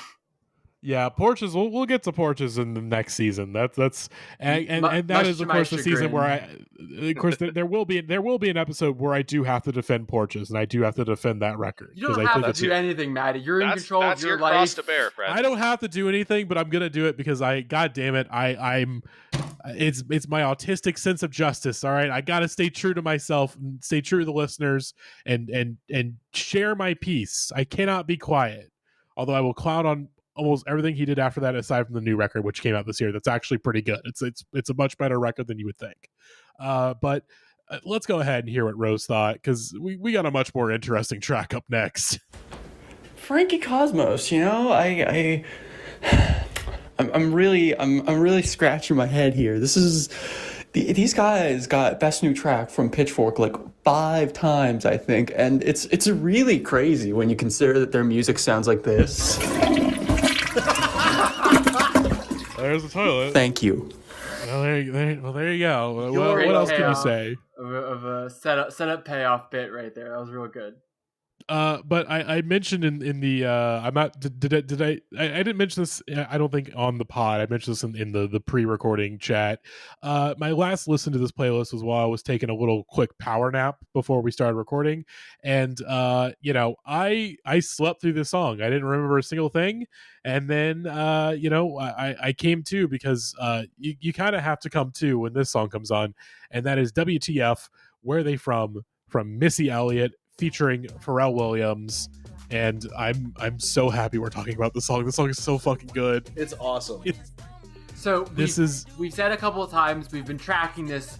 When does Pharrell completely check out? When does Pharrell stop being good ever, as opposed to being good like half of the time? This might be like the last great thing Pharrell has done, right? Like, this is kind of the swan song of like Pharrell really giving a shit. I mean, obviously Rose is not on the episode live, but I know they would come to the defense of that. I think the that Nerd album from 2017, 2018. Fine. I liked it at the time, but like, I mean, Pharrell as producer for other people, it really feels like he had been phoning it in a little bit at this point. But then Missy called him up and he just sort of like jolted up away. You know that one meme that's the guy sitting up in his chair, like locking in? That was Pharrell. The gamer lean in. Yeah, that was Pharrell when Missy was like, hey, I want to do a new song. He was like, all right, I'm bringing my A game all of a sudden again. Yeah, which he's about to come in, and it's... I'm looking at the production. I mean, like, pink plus white. I mean, I don't know. It definitely gets bleaker from here. That's for sure. Yeah. I come into this bitch like liquid. That's where I came to during my nap. I woke up and I heard that line. I was like, all right, I'm awake now. Now, that I'm line woke. arose you from slumber. It's Yes. God put that in your hands. I think the thing that changes about Pharrell around this era and his collaborations is like we talked about All Right, and All Right is like a Pharrell beat that feels like it has like a sprinkling of Pharrell dust on it rather than it being like a fully him thing. And this feels like a Pharrell beat in all senses, not just because it has the 4 count at the intro, not just because he raps on it. Like, it really does feel like a full top to bottom collaboration. And I'm bummed that we never got like, she's doing a tour right now, but like, it's a real shame this wasn't like the first single of a comeback record, because I feel like I like this song, but I feel like it would have been better as the first single for then a rest of a record that I could enjoy, whereas it just came out and nothing ever happened. I agree with you. I mean, like, it's kind of crazy to consider that, like, Pharrell production aside, like, this was kind of always destined for, like, some kind of, like, critical excitement, just from the fact that, like, we had the last single she'd released was in 2008, and it was on the fucking Step Up to the Streets soundtrack. So, like, yes, you just hadn't heard Missy in, like, a long time. Like, she sounds incredible. I mean, like, she's rapping the fuck out of this beat, but, like, I just think it's very funny that, like, kind of whatever Pharrell was going to deliver was probably going to be good enough for us. Like, it had been a decade since we'd heard from one of the best, like, you know, rappers on the planet. Of course. Also, this part we're hearing right now is I love that the beat just sort of like falls apart and just sort of like grinds to a halt. I think that's a really cool choice, the way that with that the vocal sample in the background just sort of like malfunctioning. I think this song is awesome. It's really, really, really fun. I really enjoyed the 60 songs that explain the 90s: the 2000s episode they did this week on Work It, which is the second Missy episode he's done, because he did a Missy episode in the 90s series. And Missy is really like Hall of Fame maker of noises on songs, just like not even singing and rapping, but then also making like Looney Tunes cartoon sound effects with her mouth. Yes. And there really is just no one else like her, and it's cool that she's getting to do her first fucking world tour like this year. It really is wild that never happened. It's kind of it's interesting and worth noting too that, like, you know, because she hasn't put out, like, I mean, again, this single kind of lives in strange isolation of, like, what is her latter-day career, but it's funny that, like, she does put out that Iconology EP, and Pitchfork actually goes and pans that. Like, they give it a 4.6. They basically say it's garbage. They basically say kind of some of the stuff that I think that we're largely hinting at, which is that, like, wow, wouldn't it be great if we got, like, a full fucking Missy Elliott album? Wouldn't it be cool if WTF had led into, like, more of this kind of thing? And instead it's like, I don't know, I haven't listened to Iconology in a long time. I remember it being fine, but, like, 4.6 feels harsh, but I understand, I guess, the larger sentiment of the review, which was like, yeah, we deserve more. Like, she deserves more. She should continue to have been one of the biggest artists on the planet. And I think, again, like, nostalgia being what it is, we're kind of, like you say with the world tour, kind of like back on that, but, like, at least when this track comes out, it's like, oh, we just haven't heard from her in a long time. It feels like there were plenty of other, like, you know, rappers that had come in and kind of maybe stolen some of the Missy energy or whatever. Yeah, and it almost feels like it seems like it's been her choice to not come back and have a full record. Like, it just seemed a case of consummate perfectionism that has kind of like was the thing that made her so fucking good during her initial peak era. And it's kind of, you know, over time, it's like, it's exactly what happened to like Andre 3000, right? Like, just someone that had super high expectations for themselves that, again, they could just never get the full project done, you know. I'm sure we'll get the Missy, like, A Tribe Called Quest comeback, you know, many decades later kind of thing. I mean, a lot of the sort of elephant in the room here is that she does have like a chronic illness that has been like a big part of her scrapping various sort of planned comebacks, and so it's hard to tell what of this. I mean, she's touring now. I saw her at FYF, speaking of Tribe Called Quest. I fucking that unbelievable weekend that feels less and less real with each pass. Like, the fact that I saw Frank Ocean and he showed up and it was good is now like, it feels like I saw the Beatles or whatever, you know. You got all three. That was incredible. Yeah, and Missy in that same weekend, and fucking Bjork and so much other stuff. But like, yeah, Missy's the kind of person that it can be easy to sort of underrate because she's got away. But her influence remains incredibly massive, but also like there are so few people like similar to what we talked about with like the Frank Ocean Blonde influence, where it's like the people that try to do everything that he did are the people that fail, and it's the people that like pick one little sliver of it to carry on. But like you can create a tree of like Missy Elliott, and then like so much of rap today comes out of the different strands of stuff Missy was doing, and kind of the only person that comes close to delivering the whole package is like Tierra Whack, I would say, in terms of it, like the visual component, the sort of zaniness combined with this like genre flexibility. And I really liked the Tierra Whack record from this year, but I feel like it's kind of gone like under discussed. I don't know. I think it's a case of the time again, just too little, too late. Like, waited too long. Just missed the bus for sure. It's the bus. That's how art works. It's also interesting to watch Missy kind of become like she gets her flowers so late, but it's become like she is. It's unfortunate because she is both in a class unto herself, and also like the status of like the hip hop industry for so long just didn't allow for like there to be another Missy Elliott, if that makes sense. And so now you're seeing like, oh, the Rock and Roll Hall of Fame, oh, the Songwriter Hall of Fame, oh, like the VMA fucking Vanguard Award, like all of that stuff comes to her like basically within the last, I don't know, like 5 or 6 years, like definitely when she's like not as active an artist. And it's like all that stuff's amazing. She totally deserves it. At the same time, like, you know, the failings of the music industry are a bummer that like we should have had several Missy Elliott's fucking running around here. Like, you know what it's like? It's like we did her like imperial phase of like the great classic records and huge hits, and then it's like we fast forwarded past legacy artists all the way to you're being inducted to the Rock and Roll Hall of Fame. Like there's usually a period in between there where you just sort of get to do like headline music festivals and just like release put out bad records, you know, rest on your laurels, like whatever it is. Yeah. And there's something to the lack of, I mean, I think the last two Missy records, the Cookbook and Respect Me, get talked about less, but I mean, Respect Me has fucking Lose Control on it, for God's sake. 100%. Yeah. There's a lot of really, really good stuff on bass, and I think the fact that she never released bad records, it creates the double problem of like people always wanting Andre 3000 to rap again, but also it's like you kind of got out clean before you didn't have to see them become washed right in front of your eyes. Like, do you really want that? But that's the problem with this song, right? Is it's like, oh, what? Missy can still do this? Why aren't we getting it, you know?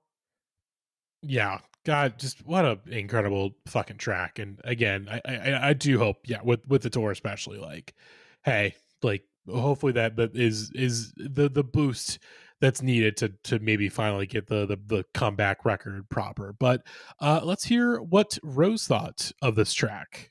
Man, remember when like Pharrell was good and relevant and shit? Like, what the fuck, man? The other WTF, you know? Like, it's so messed up that he just cannot make anything interesting right now to save his life. Like, I guess I'm holding out hope that Clips album next year that's supposed to happen is pretty good, but like, man, like the song is so unfairly good. It just makes me mad. Like, it just makes me mad that like nobody involved in this has given us any reason to care in the last few years. It's fucked up. I do have a theory about that. I think the big thing is that the longer that he's away from Chad Hugo, the less juice he's able to pull. I don't even think that's a theory. I think that's like a theory the way gravity's a theory. And again, him and Chad like actually fell out beefing, which is very sad. I think it's not even maybe like he doesn't have Chad swag to write on. It's maybe that like him trying to write Chad Hugo out of the history of the Neptunes is like putting a witch's curse on him that is making him make absolutely whack music, you know? Because it's without Hugo, Pharrell would just be walking around going like, what if somebody made shoes with wings on them? And Chad Hugo would be like, that's the dumbest fucking shit I've ever heard in my entire fucking life. Boo, I think all the time about your recent Frank Ocean tweet about how he's probably sitting in like a multi-million-dollar chair and listening to Aphex Twin right now, and that's kind of what Pharrell is up to most. He's just like sitting in expensive designer chairs. I think Pharrell has only just gotten to like Joanna Newsom, like right now. I think like I think it's Pharrell's like Googling like Pyrex flannel and listening to Joanna Newsom right now, going like, there's some interesting ideas here. There's something about being like the future and being hailed as that early in your career that like almost counterintuitively makes some people then like become stale because like they just assume that they're still like ahead of the curve, and it's like, well, yeah, but you didn't add any new ideas into that stew and people have been copying you for 20 years, so it doesn't sound quite as like mind-blowing innovative now that like Timbaland has been around for 2 decades, you know? Like you gotta keep getting with the times, and I think Pharrell has officially entered his making Lego biopics about himself being Louis Vuitton director. Just guy. A baffling idea, start to finish. Yeah, I'm gonna go watch the Pharrell Lego movie. No, what the fuck is going on? What is happening? These are all good questions. These are good questions that we will not answer right now. We'll get to them at some point. Pharrell continues to be a thing throughout the rest of the 2010s. We'll probably discuss him again. They're making another movie. I don't think there's a different movie that's not. Oh my god, it's the fucking Eternal Sunshine of the Spotless Mind guy is making a Pharrell biography movie. Yeah, they're doing another one, another Pharrell. Yeah. Why? Well, this one is not like the life and times of Pharrell Williams. This one is based on his childhood. It's called Golden, and it is a coming-of-age musical directed by Michel Gondry and co-produced by Pharrell Williams. And it stars Divine Joy Randolph. Kelvin Harrison is playing Pharrell. I hope that comes Brunson. out. Missy Elliott. Missy Elliott is in this movie. I hope that comes out, and it's just like the Book of Henry 2. Oh god. Andre 3000 is Andre 3000. Anderson .Paak. Yeah, there's some people. Jabuki Young White, Tim Meadows. Yep. Maybe this is gonna be good. Who knows? Wait, okay, hang on. It is Michel Gondry, who again, Henry is a little washed, but still, you know, this is some juice, baby. I will enjoy this movie only if Tim Meadows is playing his character from Popstar Never Stop, Never Stopping. Tony. Question mark. Oh God. Oh God. All right, we gotta move on. Let's move on to our next track. I would say the WTF, in my opinion, is a 10. Also is a 10. Our next song, Black Star by David Bowie. Whatever happened to that guy? This is gonna sound crazy, Boo. This is gonna sound crazy. He put out the record and then he died a few days later. What? Wait, that's insane. Maddie, the album is about him dying. But Matty, if that had happened, surely someone would have talked about it. Like it would have been a thing people discussed. I don't remember. When did this get in?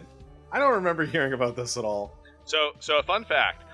Since I am primarily on here, since I am the editor-in-chief of Merry-Go-Round Magazine, the third thing I ever filed prior to my like formal like ownership and involvement with what became Merry-Go-Round when it was a magazine called Crossfader was the Black Star review. Like I had been reviewing it for my own blog, which was a different music blog at the time.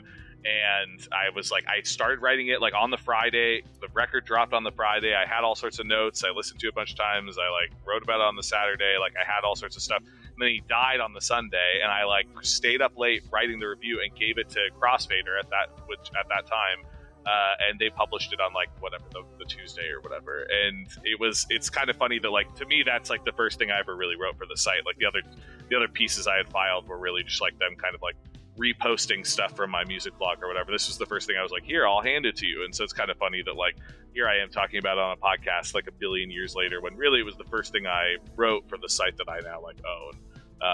In a weird kind of like coming of age moment. But I fucking love Black Star, and I think this is an incredible song, and I love the album. And as much as the narrative of all of it is like extremely overblown in such a like how could it possibly have worked out that way kind of sense, like the song is too good. It's fucking awesome. I was getting some licks in there, but no, Black Star is fucking awesome. It's cool. Yeah.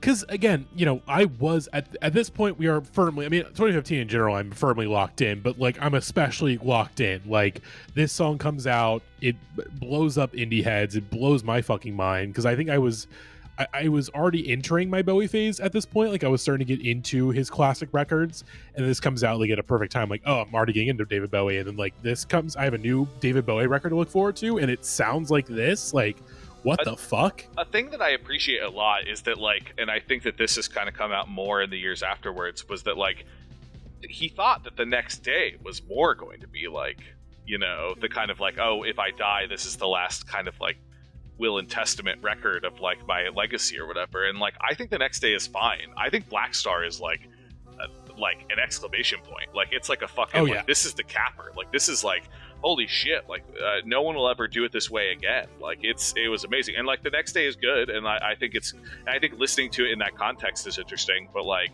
Black Star to me is like such a stronger and more exciting way to send off your own legacy, if that is kind of how we want to view it, than the next day ever would have been, even though he was really sick through pretty much that whole period.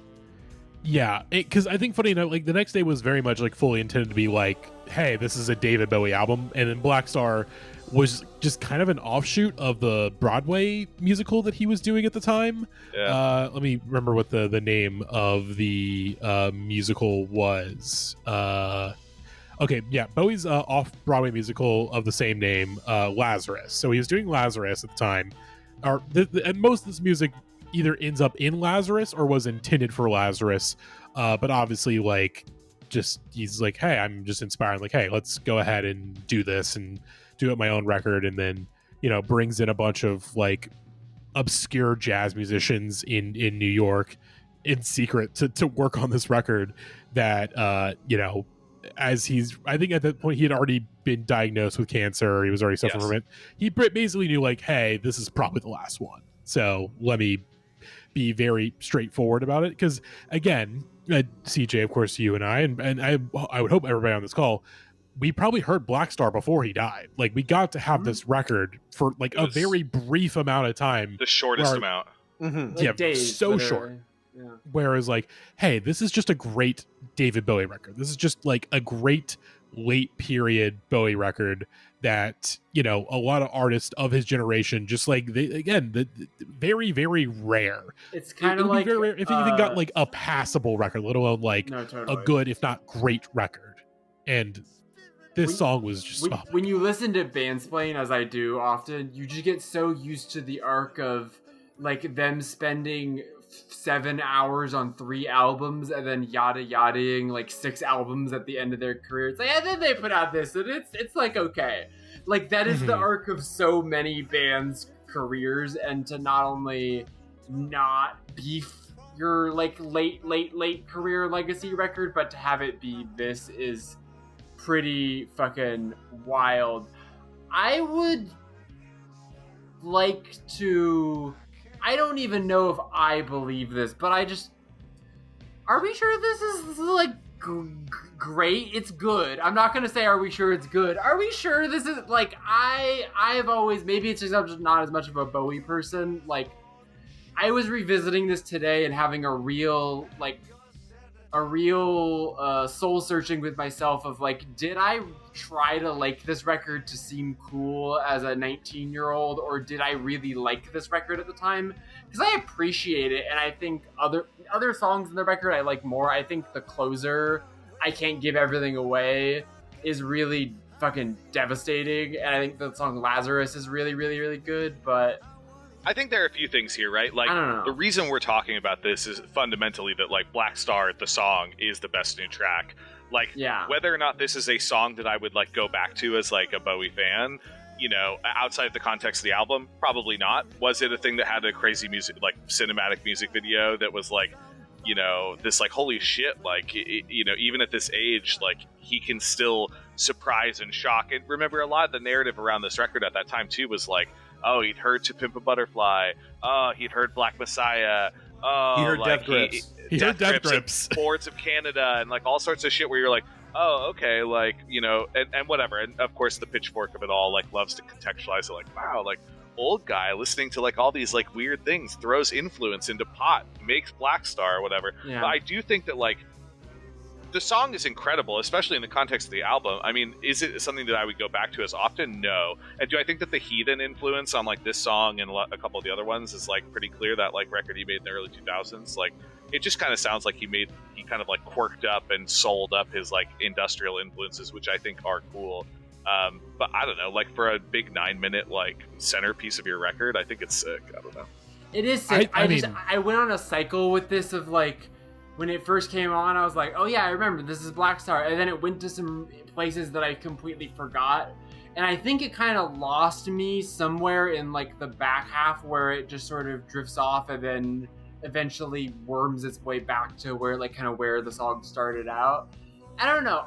I'm not trying to be like Lil Stinker for no reason. I just wanted to be the voice of just other than just this is the best. We all agree it's the best, because I do like this record, but I just sort of wanted to ask the question Bill Simmons style. Are we sure it's good? Well, it's a question worth asking in the sense that like I think that Bowie as an artist, like, you know, so many people love David Bowie. Like, how often are they digging into like, you know, the minutia of his artier side of music, like, which was a lot of it. But like, I don't know, like most people can stand loving Bowie and just loving Ziggy Stardust. You know, like, like you can be a David Bowie fan and really only know about like 7 or 8 records, which is crazy to say out loud. But like, there's a whole world of Bowie that exists, you know, below that surface that I think is extremely exciting and also doesn't necessarily have to factor into like the average Bowie fan, you know, like whether or not they care about listening to his like Swan song. I don't know. I don't know where Matty falls on it. Or I mean, I do get the instinct. I did re-listen to this record. Is it as good as it was when it came out and like the year of? No, but I still think it's an excellent record. Like I would, that's I would still say it's a great record. It's not a capital G great record that I thought it was back in the day, but I still think it's a great record that, and this song in particular, like it's a 10. Like this song is it fucking incredible still. Like it still blows my mind to this day.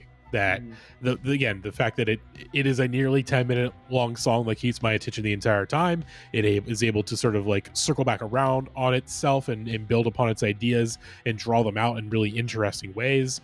And the album itself is, you know, it's fine. There's some obviously I Can't Give Everything Away, fantastic track.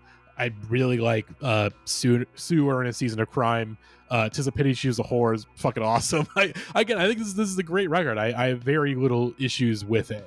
I think when I went back and read my review, like I'm sure we've all done this where you like write a thing and then you go back and read it and you're like, wow, I was so smart back then. Like that's crazy. Like it's amazing that like I don't have that anymore.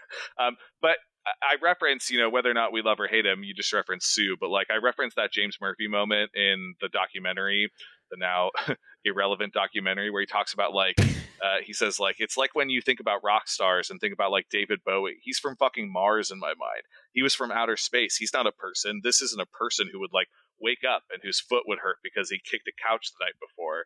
And I was like, you know what, like the thing about Black Star remains, like when Bowie died and like this was the thing that we had all just been like ingesting, like that remained true. Like you would listen to it and be like, oh, a person didn't make that. It's impossible, the idea that the guy who made that could have just died today. Like that seems very crazy. And so I think I really respect Black Star, this song, the record in general, that like it kept up that narrative, this idea that like he was truly like this weirdo alien who just like sometimes the music was really graspable and sometimes it really wasn't, and like but regardless he didn't seem like a human, and that is kind of amazing to me. I think what makes it work as a record is that it doesn't feel like his own swan song. Like this is not the scene in Magnolia where you're watching what's his name, the act Jason Robards like die on screen, essentially, because this is not like the funeral for David Bowie. This is the funeral for like the persona of David Bowie. This is like the character of David Bowie that he's been playing in music is dying and is mourning his own death. It's not like David Bowie being like, I've lived a long life and I've done lots of complicated things and I'm going to wrestle with my own legacy. It's not that at all. It's very unbenji. It's entirely artifice and persona, even as it is in theory, letting us into this very private thing. And I think that's reflected in like all the stories being like, yeah, the guys who made this record with him had no idea he was even sick. Like he was working with them for hours and hours a day, and they're like, that did not seem like a dude that had cancer. No. God, again, I still love this album to this day, and you know, there is a part of me that does like that. I think it's a little easier to go back to it now and not have the immediate death of David Bowie upon release like paint it. You can kind of we've reached a point where we can kind of just take the record for like as it is, and it is again a really excellent late period record from an artist that again up until the next day it just kind of felt like, okay, he's just never going to put out records ever again. It wasn't really until the next day you're like, oh shit, he's back, okay, and then puts out, you know, a solid late period release that's, you know, doesn't touch the old stuff, but it's like solid. Yeah, it's worth saying on that point, Matty, like I don't think if he hadn't died, like I still think Black Star would have been like, you know, top 10 on about a dozen publications lists for sure. of like best records, right? Like it would have been hailed in that MVV kind of way where it was like, holy shit, like return to form, this is crazy. Like that he died, yeah, perhaps that was, and you know, and the fact that like metatextually it all kind of was like like fed into his death, like that certainly made us probably overblow it more than it needed to. But like this is still an incredible work of art. Like, I agree. I also think the one thing I do want to share from the making of this record that I learned reading about it today that I found fucking incredible to imagine. So they talk about recording it, and on on Bowie's 68th birthday, his wife Iman visited him in the studio, and the band played, quote, an avant-garde rendition of Happy Birthday. That's the most David Bowie thing I've ever heard, is like his band doing like a prog jazz Happy Birthday reinterpretation for him. I love it. That's like when they play the royalty-free version of Happy Birthday when it's your birthday in Metal Gear 5. I mean, talk about Bowie too with that game, the incredible Man Who Sold the World cover that is in the Diamond game. Dogs. Hell, that again, Hideo Kojima, huge Bowie fan, one of the biggest Bowie fans on the face of the earth, and you know, he's keeping the dream alive by, you know, I bet you Hideo is just like every day he's like, I wish I had fucking scanned that guy while I still had the chance. Now I don't have him in my scans. I have no Bowie scans. This is bullshit. All my scans gone. But let's hear what Rose thought about this track. Okay, another one of those songs that, like, sincerely, how the fuck do you talk about this? Like, it's... We're already going to go over all the mythology, but like David Bowie recording this album while dying of cancer and then dropping it, and then 3 days later dying after not telling anyone that he was dying. Like, it's so fucking insane. It's kind of the perfect swan song. This tune is not my favorite on here. Like, off this album, I'd probably have to give it to Dollar Days, because goddamn, what a tune. But like, this one is just... He was on another level here, you know? Like, he was recording with just a crew who seemed to know exactly what he wanted from them. All the influences of, like, the really... Like, of course, I already know in my heart that Matty and Jackie are going to mention that he was listening to Death Grips and Kendrick Lamar at this time. And, like, you can fucking tell at times on this record he was going for something aggressive and strange, and yet at the same time it's like so unmistakably Bowie in a way that I think like the 2013 comeback album that we had to talk about briefly was not. Like, I think The Next Day is mostly fine, but like I don't know, it's just like that's kind of a like late career record that most people could make, whereas this one is so singularly Bowie that you have to hand it to him. You gotta hand it to him. Just good tune. Also, his voice is like scary as shit on this. It's really scary. Oh my god, it's just very unsettling record in a way that, you know, it feels designed to, for better or worse. Good shit. Probably the best song of the week if I had to think. I don't know. Okay, maybe this woke song will be good. I don't know. We'll get to woke. I will say that I'm glad that Rose mentioned the scary part, because the back half of the track where he has the shakiness in his voice, terrifying as fuck. It's so goddamn good. But I think we've said our piece, so let's go ahead and move into our next song. And speaking of scary, I was about to say, definitely not. This next song is definitely not a whole can of worms and discourse to unpack. That no such thing here. What are you talking about? Our next song from ANOHNI is 4 Degrees from her solo debut, Hopelessness, which is, again, as Jake said, an album cover that I saw a lot on indie heads and on the internet at the time. But for whatever reason, because of the discourse, I just never dove into the record until like I listened to it today. I do need to do the ANOHNI deep dive, especially as like someone that is like a big Bjork fan and loves the work that she's done with Bjork over the years. I gotta make the dive in, and this album was very good. But this track is this track is incredible. Like this is probably my biggest surprise of the week. I was surprised at how much I love this, and I really shouldn't have been, because it's like, yeah, it's ANOHNI, and it's a track that's also co-produced by fucking Hudson Mohawk at his peak in Oneohtrix Point Never. Like, of course this track is incredible. Like, duh. It's about climate change, which is, again, it's even scarier to me now than it was back in the day. Like, goddamn. The fascinating thing about this record is that it seems impossible that something could age so well and so interestingly at the same time, but like ANOHNI was right. I mean, like, 100% correct. The Obama totally song vindicated. Is corny, but like she was spitting. Like, was she wrong? Where was she wrong? Point to where she was wrong. You know, like, you may not want to listen to ANOHNI Obama in the year 2024, but that doesn't mean she wasn't right to say it at the time. Mm-hmm. Absolutely. If Jackie's not going to bring this up, I will. The beat for this was originally leaked off Hudson Mo's like a USB stick he left at a show that was originally intended for Frank Ocean. I didn't know that. Interesting. Wow. I know that. It's I have it right on my I have it right fucking here. This was originally called Slow Eye. Well, I can definitely hear the idea of Frank Ocean when he was still drafting the like 15 different versions of Blonde. Definitely like hopping on here, and then as we would come to find out, especially in like the last couple of years, where Frank would immediately just like zag on his own idea and be like, fuck that, I'm not doing that. Then he probably blocked Hudson Mohawk on everything. I'm sure he was like, this has drums, fuck that bullshit, who needs those? I'm done with drums. I'm done with drums. Friendship ended with Sick of drums.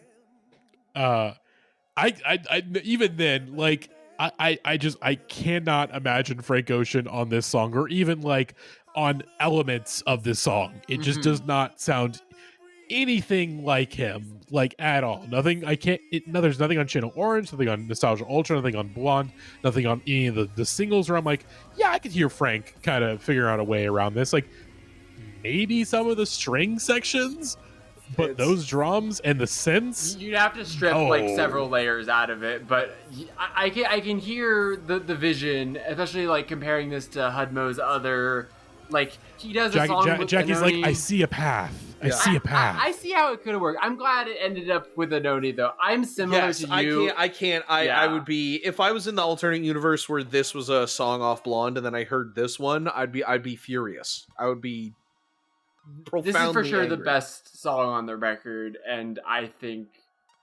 does the best job at just sort of like sweeping you up in it in a way that makes its earnestness just like hit really hard. I really need to, my biggest takeaway from this is just like, yeah, I really need to listen to that ANOHNI record from last year that everyone was telling me you really need to listen to this ANOHNI record, and I just didn't. That record's way better than Hopelessness, I think. But dang, hell yeah.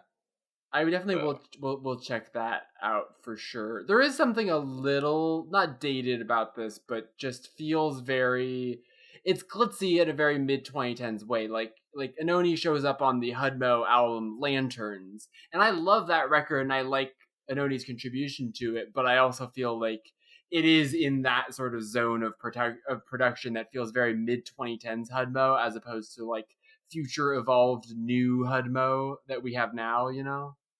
I think Hopelessness also like feels like an extremely I don't know. Maybe this will make people mad at me. An extremely like pre-Trump, like or like 2016 record. 100%. Yeah. Like, and I love the Anthony and the Johnson stuff. Like, I think she's extremely talented as a songwriter. But like, you know, you kind of listen through, and obviously the reason this track in particular was extremely exciting when it came out was because like there hadn't been any new music under the ANOHNI banner at all. Like, that was a new transition point, especially then you throw in like OPN and Hudson Mohawk, and like there are all these new elements to be playing with, and then you kind of add in this like, oh, the climate, it's bad. Like, you know, we things are getting hotter. Like, we need to be thinking about the environment, like, and that kind of element of it. And it's like all of it was very like sexy in a kind of 2016 like artist rebrand, exciting new project kind of way. And at the same time, like, I think that has made it not age particularly well. That said, Jackie, you referenced My Back Was a Bridge for You to Cross, and I think that record's like incredible. And that record comes, 7 years almost later. Like, I think that the songwriting on that record is like extremely sharp and broad and exciting in ways that like Hopelessness is maybe like too fine-tuned into like the problems of what 2016 and what was to come were. I don't know. Boo sounds like they have similar thoughts. I know what you mean. I think that it's like, it's not like this stuff isn't problems that we're worrying about, but there's a very like, oh, these have like, we're not even worrying about these problems because we're so aware that these problems aren't going to be addressed because of other ANOHNI made an album about like it's walking to the bathroom and there's a bunch of piss everywhere. Like, it's nobody has cleaned that up since that album has dropped. Like, we just all know that now. Like, the names of the songs, like Drone Bomb Me, Obama, you know, like 4 Degrees. Horrifically, these are not transgressive visions anymore. No. Yes, and I think that's kind of those things were. There was a necessity in being that pointed in an era of like people still think Obama is the best, and so she has to like underline it and be like, no, this is what this is about, because you may not be tapped into this. Whereas now it's like, yeah, but I think for whatever reason it hasn't aged. Matty and I have brought this up many, many times, but of course we love the Priest song And Breeding, which has one of the best lyrics of the 2010s, which is Barack Obama killed something in me and I'm going to get him for it. And that has aged beautifully because it just gets to fester more and more with each year. Just like every year that I get more mad about what Barack Obama killed in me. Like that, this record can't escalate in that way because it's almost like, oh wow, you were really fucked up about this and you don't even know how much worse it's gonna get in like 3 years. You know what I mean? It's that strange thing where it's like, it is for ANOHNI like escalating the sound and all of that stuff, and yet it's not quite good enough to actually like escalate to a point where like, yeah, in 2016 great, in 2024 I don't know, just doesn't age quite as well as pretty much anything else within her kind of larger catalog. Yeah, it's like completely right at the time and we weren't ready to listen, but also you just like, but again, it's like it's you knew before everybody else, but you also, as you are saying, you didn't fully know. You didn't quite know like the depths that we would go down just yet. But still, I do think, of course, there's the discourse at the time. Again, no, he totally vindicated, completely correct. But do I want to go back and re-listen to this album again after my listen today? No, absolutely not. Like it is it cannot be the most 2015 album. Like this song in particular cannot be the most 2015 song of the week, just because it comes from an album that is the most 2016 album maybe ever, or at least like in 2016 as we see it now, that we've had the context of the last 8 years, where it's like, okay, as we said last week, we are in the long 2016. We are in 2016 8 right now as we speak, and we're about to be in 2016 9 with the upcoming inauguration of President Donald Trump.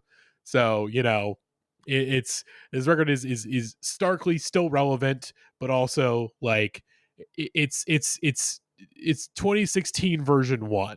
right? Like I we're think mini to- 2016s away from it now. Yes, I know what you mean. To tie a bow on this, if they released ANOHNI Obama today, they'd have to call it Obama Soda. Obama. But let's hear Rose's.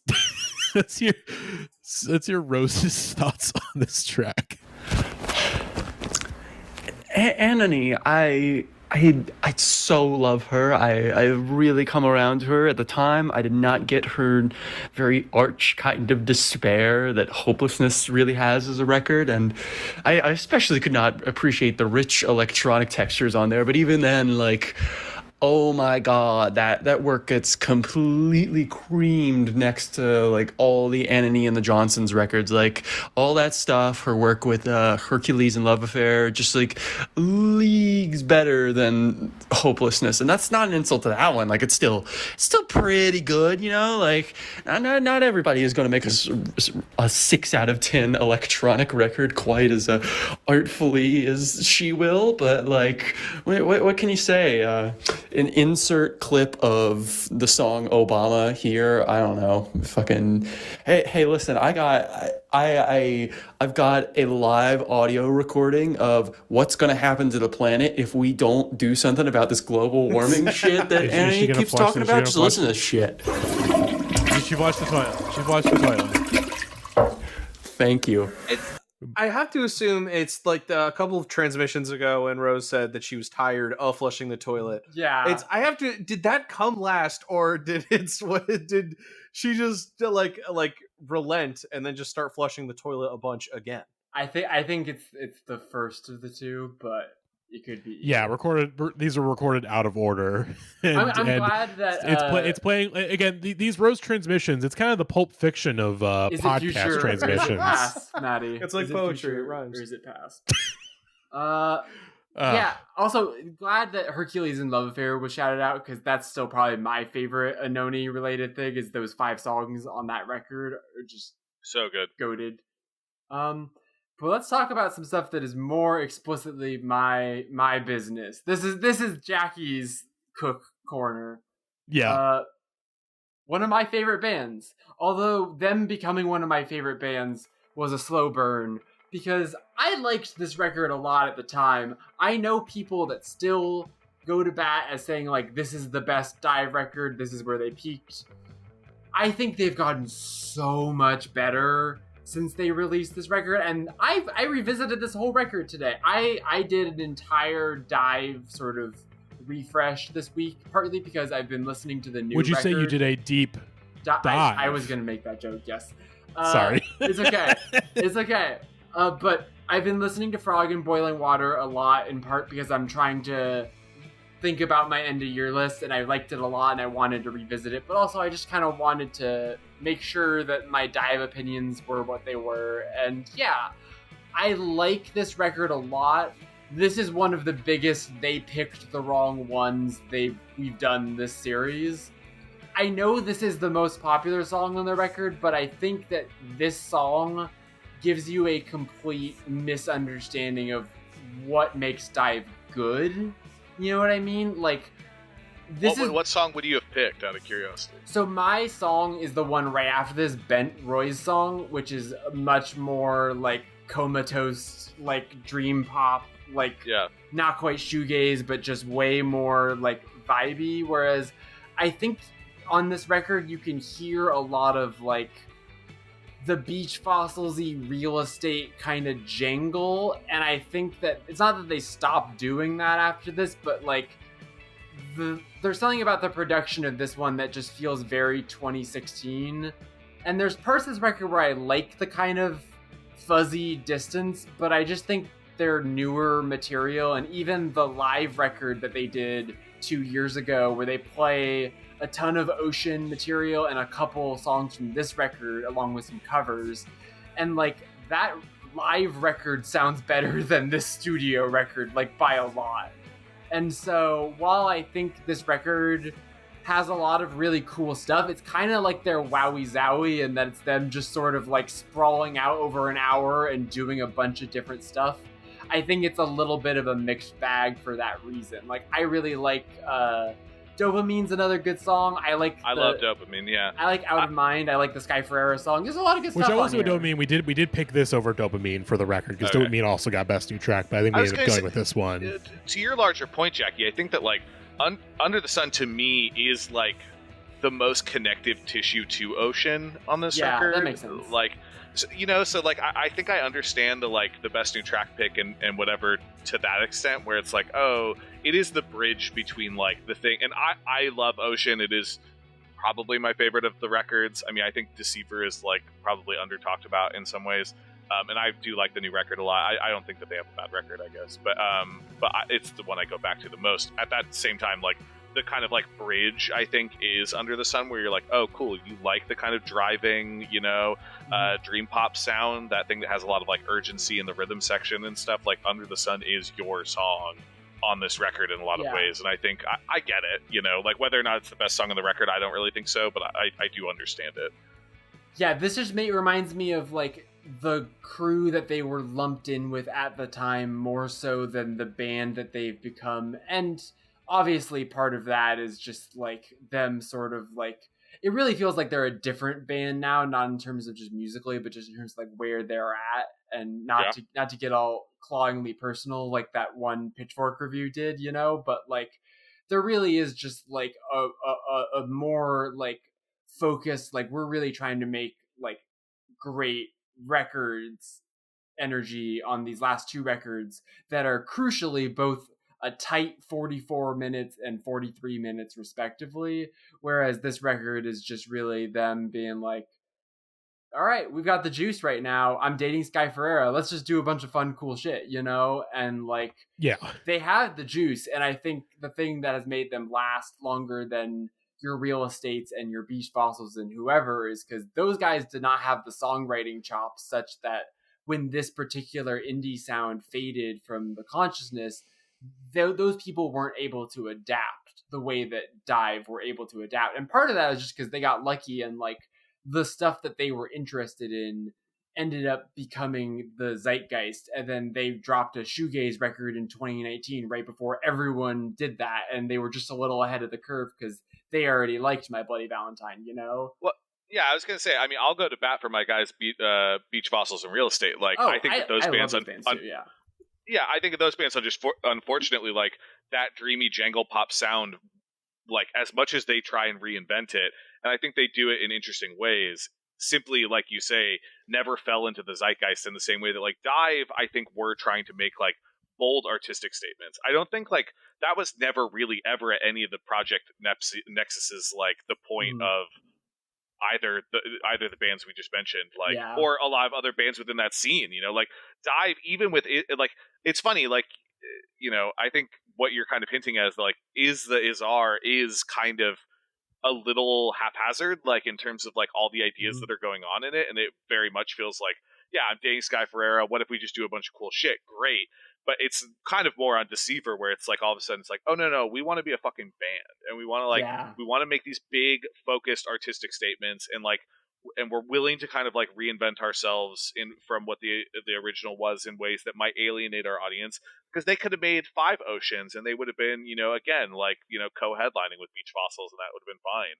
And I don't think they had interest in doing that, and I think that like Frog and Boiling Water is extremely interesting for that reason, and I think that is the Izar, and you know, even this song in some ways are kind of emblematic of like a choosing to want to kind of shift focus and stay, like, be caught in an in-between, you know? Totally, yeah. And I personally, I like the early DIIV stuff, and I think even, like, the live record made me, someone who wasn't the biggest, like, Ocean fan, like, really appreciate that material and the way that they reworked it as, like, those kind of piano-y songs. And, of course, they baited me in with the 1-2 combo of the MBV When You Sleep cover and the Alex G Hollow cover, which are both really, really, really great.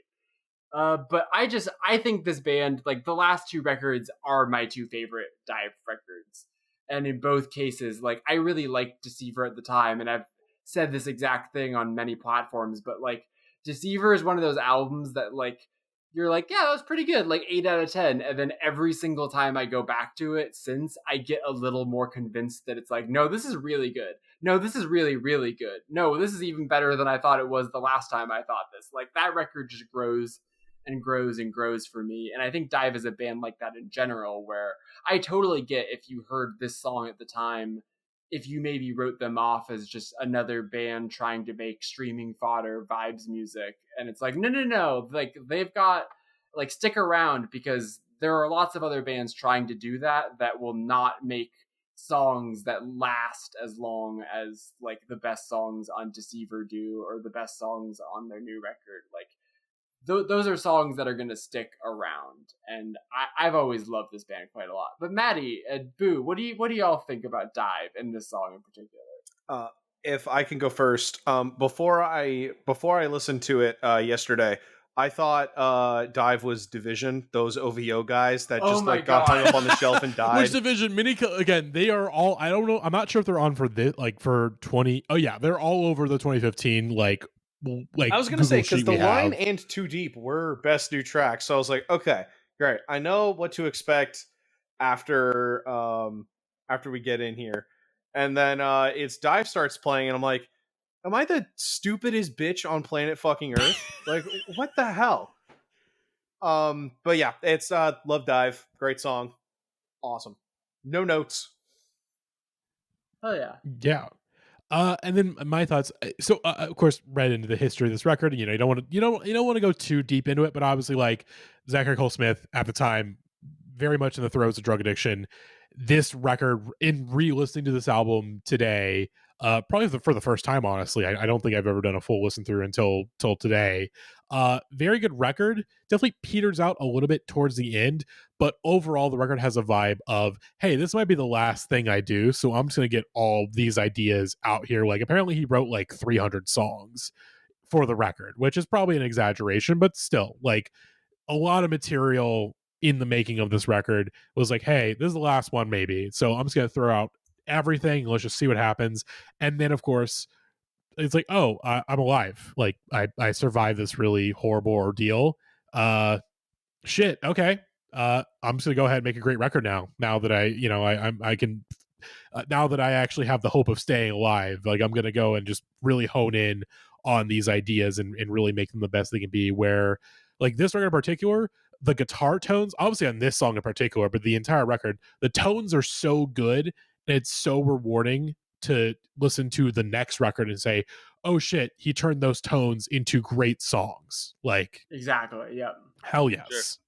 So yeah, again, a band that I think I would say is pretty properly respected now, but even then it's like, no, like, hey, I think it's really Pitchfork for some reason is kind of like, all right, we're kind of over that, when it's like they're actually making their best shit, which is, again, as we know, as is people that are doing this series and read Pitchfork all the time, say it with me, everybody, many such cases where the critical acclaim drops off when they really should actually be putting it into overdrive. I mean, it's the critical acclaim thing. It's also like, to the thing that Jackie and I were talking about earlier, it's like they could have kept making that kind of like Under the Sun like 100 different times, and like that probably would have played much better on your Spotify streaming algorithms or whatever. And like, they kind of are like caught in this strange middle ground now where it's like, yeah, they aren't quite as critically respected as they were before, and also they probably don't have the streaming numbers that they should have. They don't. It's weird. Yeah. It is weird, but I also really respect that they were ahead of the game on shoegaze even, and even though I love Deceiver and I love the new record, I really like that the new record isn't them being like, okay, cool, shoegaze is big again, let's do another one of those. Like, they are very clearly interested in reinventing themselves. Like, I've tried to make my DIIV or Zoomer Yola Tango thing happen, but they just haven't released enough music to be Yola Tango, and I think that's because they really want to. I mean, this record took the longest gap in their career. Like, it was a full 5 years between Deceiver and Frog in Boiling Water, and I think that's because they didn't just want to crank out another solid record. They wanted to really think about, and I think this new record is like easily the most conceptual they've ever been, and like lyrically, obviously, like the politics stuff of it is there, but the thing I really like about it is that it's like political the way that Radiohead is political, in that it's entirely emotional and not at all like ideas, philosophy, government stuff. It's entirely just like, man, I'm kind of freaked out.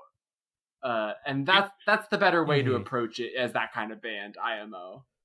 I feel like you get more legs out of calling them like Zoomer Low or something, where it's like. But that's also another, like, they don't have quite the material. Yeah, it's true. Like, if they started cranking out records, but I think what I was trying to. It's not like Low's that prolific, though. I mean, like, they just put out one every, like, 3 or 4 years. I think it's just a matter of, like, this thing of them being so reliable that you can take them for granted in a very Yo La Tengo sort of way. True. Like, I feel like DIIV Deceiver got like, yeah, it's pretty solid. This band's always been pretty solid. And then as I'm sort of suggesting that, like, but then I've heard so many fucking heavy shoegaze records in the last several years. And don't get me wrong, I like most of them. I'll keep drinking that garbage.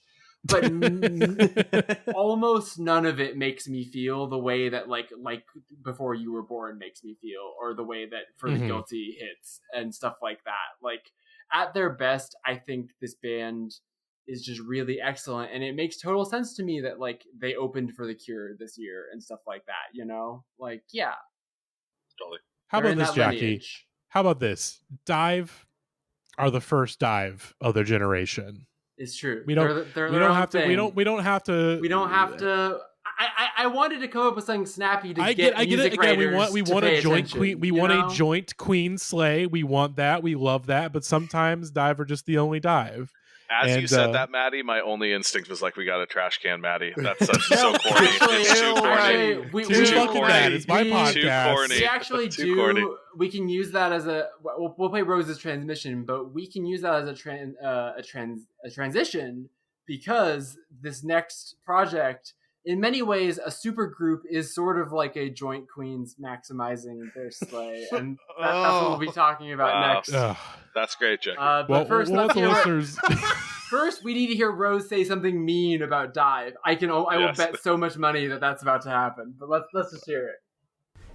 DIIV, DIIV, Dave. It's right there. Duve.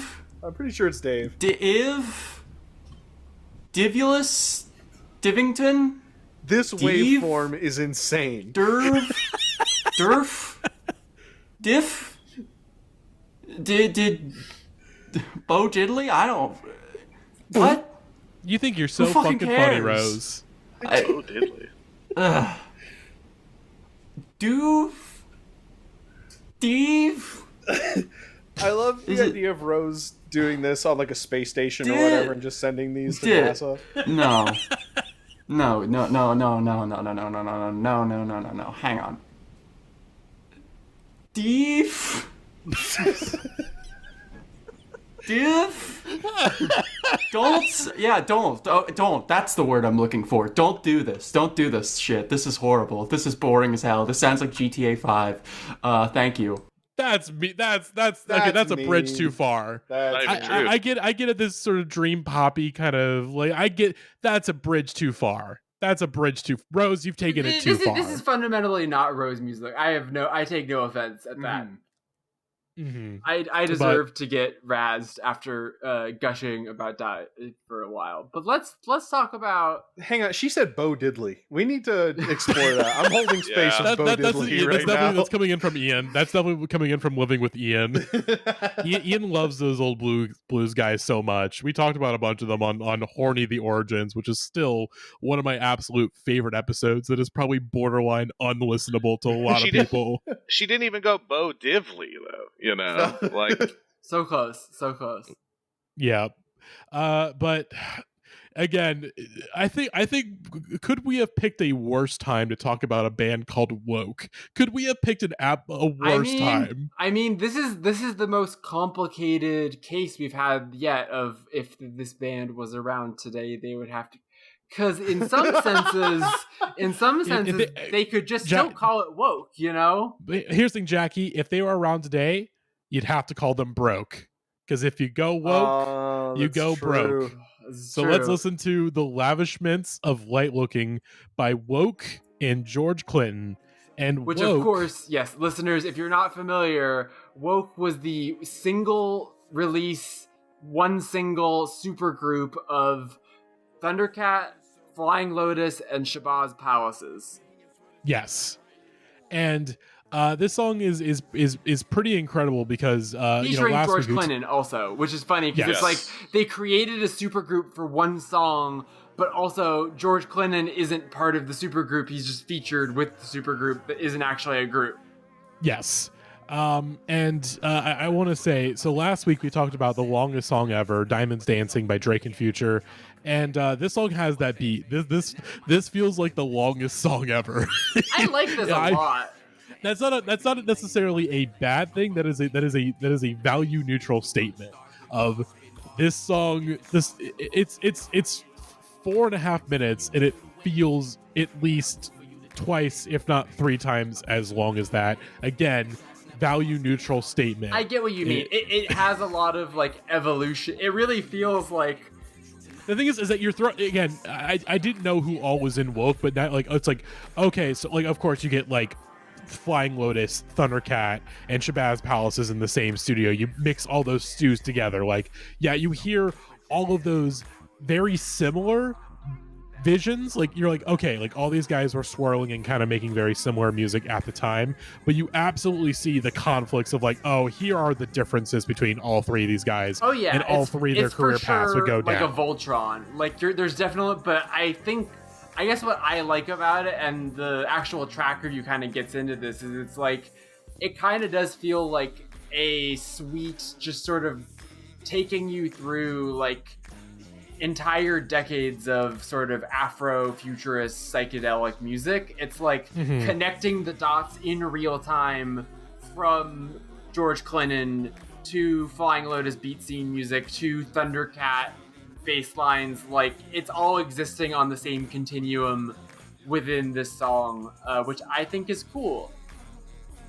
You know, yeah, I was gonna say the song. Like, again, I'm saying this as a value neutral statement.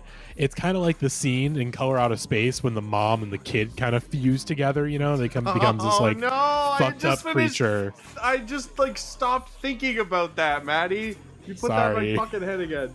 Sorry.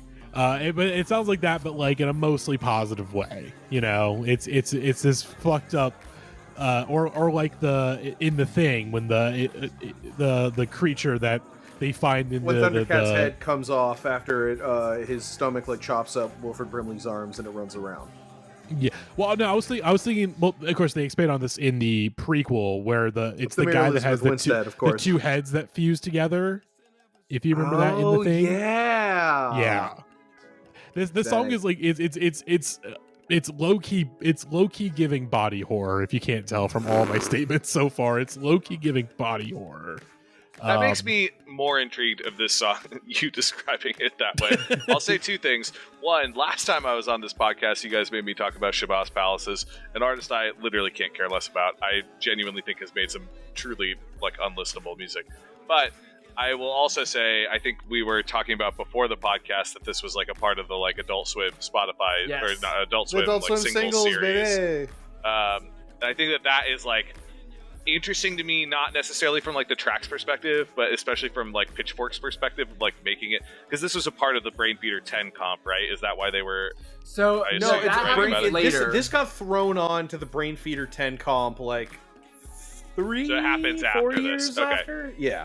The Brain Feeder 10 comp, by the way, I was revisiting this today. For people that don't remember, the concept was that it was 50% compilation of Brain Feeder tracks and 50% a quote-unquote new future canon of essentially new songs that they were releasing as part of this anniversary comp alongside. There's like a disc 1 that's all old music, and then a disc 2 that's new music, but some of that new music is stuff like this that had already been released as an Adult Swim single, and they're like, oh, let's just throw this on the new disc. because this has never been. It wasn't on streaming, so it's like, hey, let's get this on streaming, which makes a certain amount of sense. I want to go on a whole tangent about Adult Swim singles, but let's like wrap up this song. If anyone else, Boo, do you have anything left to say about this? No, this was kind of the period in which Flying Lotus was like, man, if I make other stuff, I don't have to work that hard on music. This is awesome.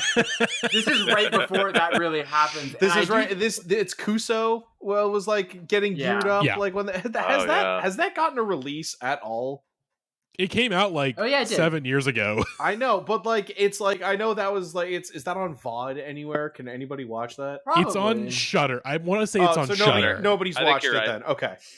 And of course, I it's funny that I mentioned VHS earlier this episode. Flying Lotus did do a segment on one of the VHS movies. I can't remember which one. I want to say it's like the fourth or fifth one. He has a segment that is like making fun of like Legends of the Hidden Temple, and it's apparently one of the better ones according to Dead Meat. So take that for what you will. But I got nothing else on this track. By the way, it's a lot. There is a Flying Lotus movie that is supposedly like upcoming. Yeah. Called Ash, that I believe is executive produced by Neil Blomkamp. That man. made Talk me about very washed. sad. That's awful. The main stars are apparently Isa Gonzalez and Aaron Paul of Breaking Bad fame. God damn. Yeah, they go back to something else. Maybe a short or something, Aaron Paul. I think that makes sense. Mm-hmm. Yeah. But I think, honestly, the more interesting thing to talk about with this song is how we get here as far as Adult Swim being the place where Flying Lotus, Thundercat, and fucking George Clinton are collaborating, and it's coming out through a goddamn singles program for a block on a television network that happens sometimes late at night. Like, the Adult Swim, like, arc, I think is very fascinating. And today I sort of dug into the history of the label and then the history of the singles program, and like just going through the series of single programs leading up to this one, including this one, which is the 2015 singles program. We talked earlier the series about GTA 5 music and how that kind of hangs over this whole series as just sort of like a particular kind of music listener and like nexus of sort of reference points. And I think Adult Swim music and GTA 5 music are like the same guy, but just two different sides of the same coin. We were saying earlier, it's like if there's a Big Venn diagram of these things, it's like Philo is just like in the middle of like whatever the whole exactly. He's the guy at the center of that, of this like commercialization of sort of this LA beat scene, hip hop culture, combining with this like vertical integration of movies and TV and all of this stuff, but also this era of like Red Bull and Cartoon Network and these like corporations being like, yeah, we'll just like let you do some cool shit with some of our money because that will make people like us more.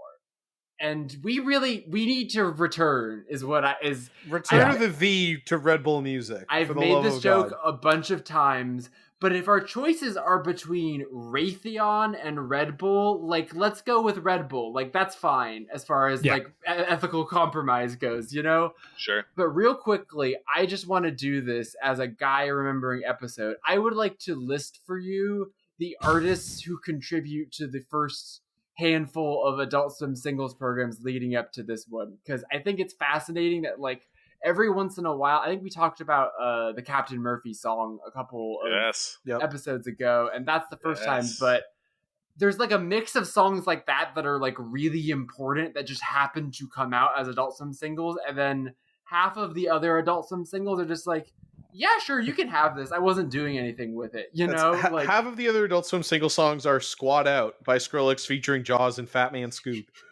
Okay, so the first compilation comes out in 2010. I will go through this very quickly because we are late in this episode. So we've got Matt Sweeney and Bonnie Prince Billy, a Mad Villain track, which is probably just like on fucking, what's his name? 2000. Yeah, Madlib's iPad just had been hanging around for a while. Sure, you can have it. You've got Killer Mike song produced by Flying Lotus, Washed Out featuring Caroline Polachek. What a time. Wow.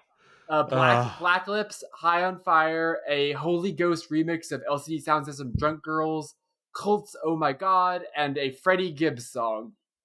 And then the next year, you've got like Ford and Lopatin, Best Coats, How to Dress Well, Tallest Man on Earth, The Rapture, Clams Casino, LP. Then the next year, you've got Unknown Mortal Orchestra, Hives, The Field, Flying Lotus, Waves, Calm Trues, Liars. Here's the thing: we previously described like the GTA thing, and this is like a Venn diagram. They're really more a circle. It really, Like, it really is wild how much it's Daniel versus the cooler Daniel. You know, like it's one of those situations. Yeah, and I think that speaks to just how much like Jason DeMarco was truly allowed to just like do his own thing here. Whatever the fuck he wanted. And his own thing is very similar to the curation of like GTA Radio. Like those two taste sets are very similar. But I could keep reading these. Obviously, there's a lot of great guy remembering you can do in all of these. I highly recommend going through all of them on Discogs. But I have a pop quiz for everyone here. There are two records. So when the record label William Street Records was founded, that's the record that all the Adult Swim comes out under, and it's like a subsidiary of Warner because it's like Warner Brothers' own Cartoon Network, and they just created this label to sort of release. And almost all of the music they've released album-wise, non-compilations, is like the Death Clock albums and like Venture Bros music and like awesome that Aqua Teen Christmas album featuring Neko Case. Exactly, yes. Here's the quiz. What are the two records that they put out under this label that are just like music that people listen to? One of them is a guy that a band that I had no idea existed, and one of them is like an important record of the 2010s. I know the important one, I bet. I think I also know the important one. Same. Matt, okay, so all of you know that it's Killer Mike rap music? Rap music, yes, yeah. Of course, yeah. Did any of you know that they also put out a record by a punk rock band called Cerebral Palsy? No. Oh my god, that's I'm gonna Google it now, though. you couldn't call your band that nowadays. Reading from the Wikipedia page, allow me to explain. Cerebral Palsy are known for their love of 1980s punk, along with a keen interest in drinking, girls, pizza, and skateboarding. So I've noticed. Yeah, whoa, that's according to never heard a band be into those things before. According this to is first time. Lead singer Honor Titus, the name Cerebral Palsy came from a friend who dropped a slice of pizza on a train track and picked it up. Honor said that was ballsy, and his friend replied, "Cerebral Palsy." And that's it. That's I think all. these guys should kill themselves. I think we should go back in time and we should kill them. Those guys got $6,000 to make that album that I really need right now, so I think we should go kill them.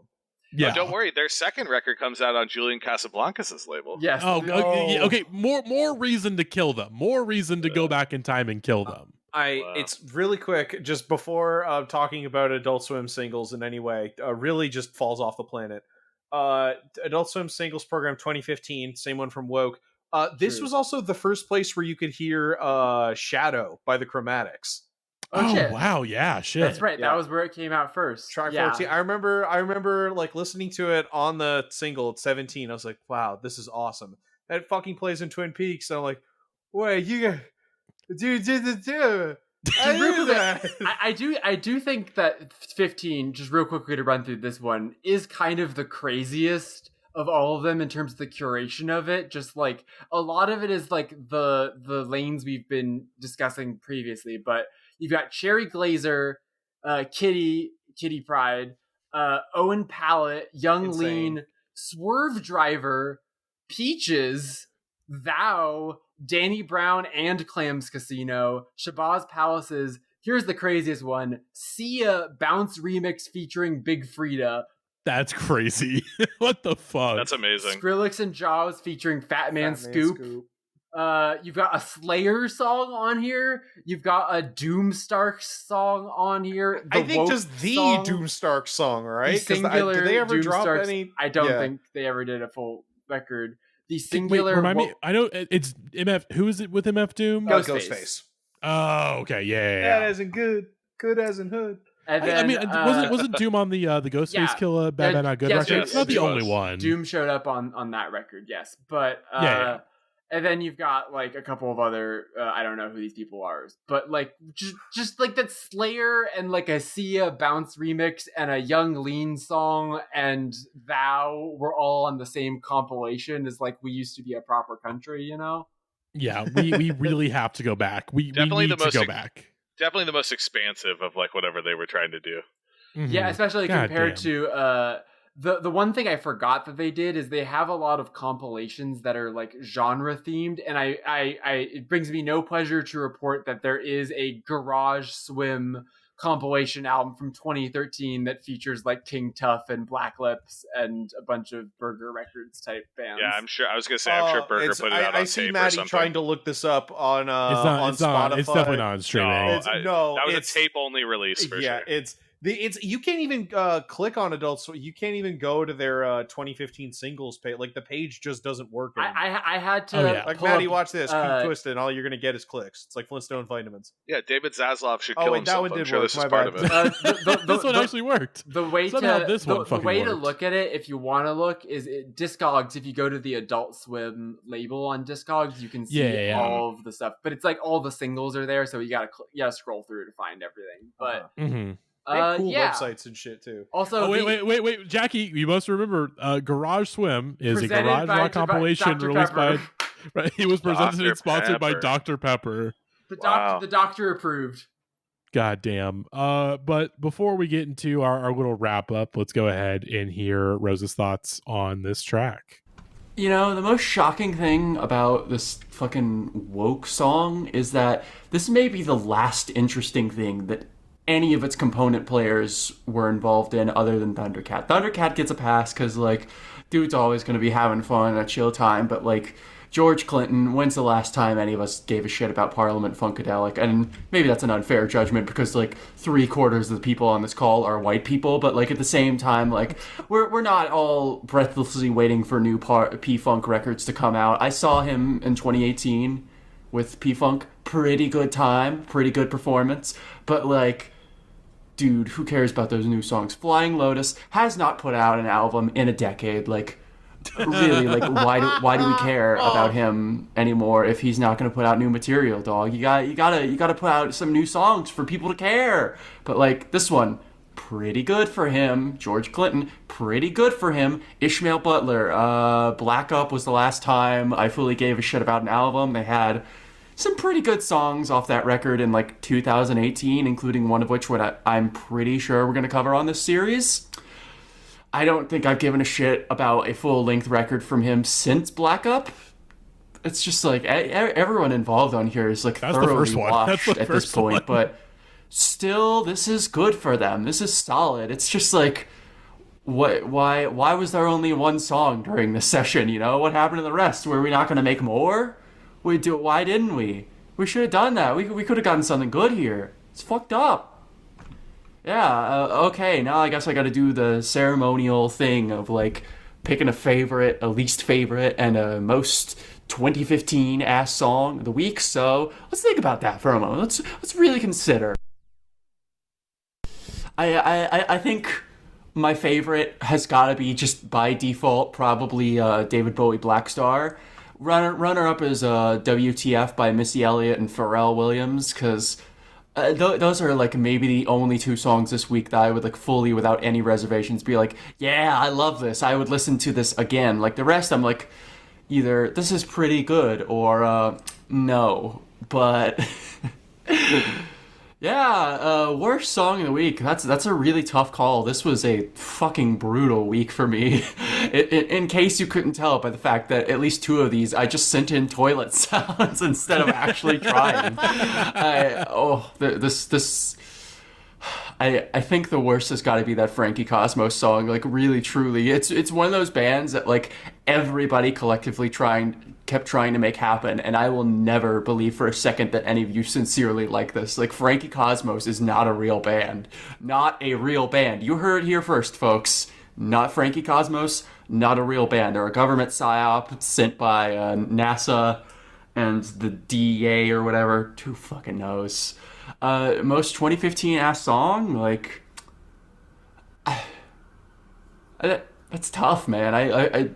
I guess it's got to go to either Grimes' Flesh Without Blood or Ch-Ching, because, like, no person with remotely good taste would make either of those in any year beyond 2015. Like, I hope we all learned our lessons from those.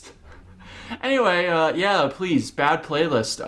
Let's end this season and never speak of 2015 again. Let's get to the real shit, man. Let's talk about Frank Ocean's Blonde. We're all excited for 2016, best year of music ever, right? I don't fucking know.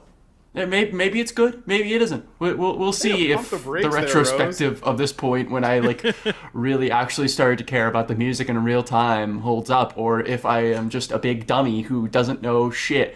And also, we got to do those cuts in Jackie's episode. And wow, Best New Pod Season 2. Pretty much over. Cool. Thank you. Love you all. Bye. Mwah, mwah, mwah. Well, there we go. Let's ask the questions.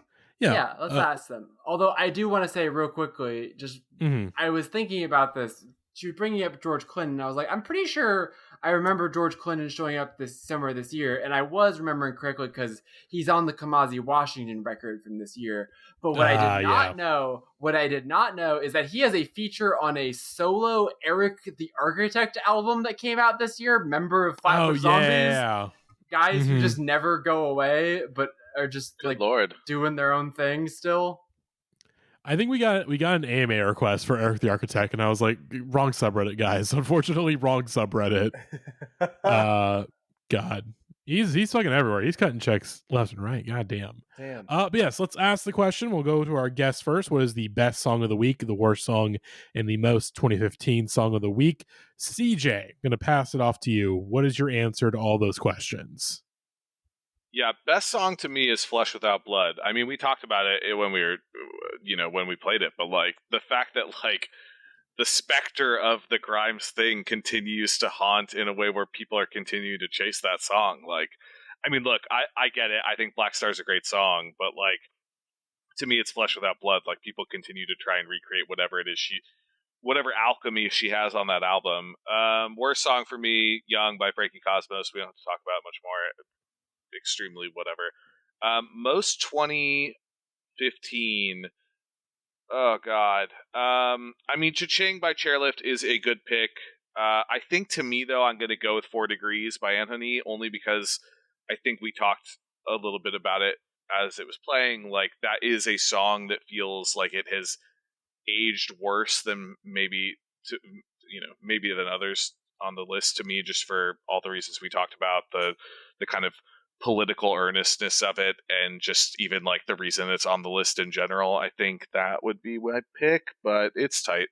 I don't know. I frankly like a lot of these songs fine. Like, I'm sure if I went back and looked at like my 2015 rankings or like playlists I had of the best songs that year, some of these would be on there for sure. I mean, Flesh Without Blood for sure.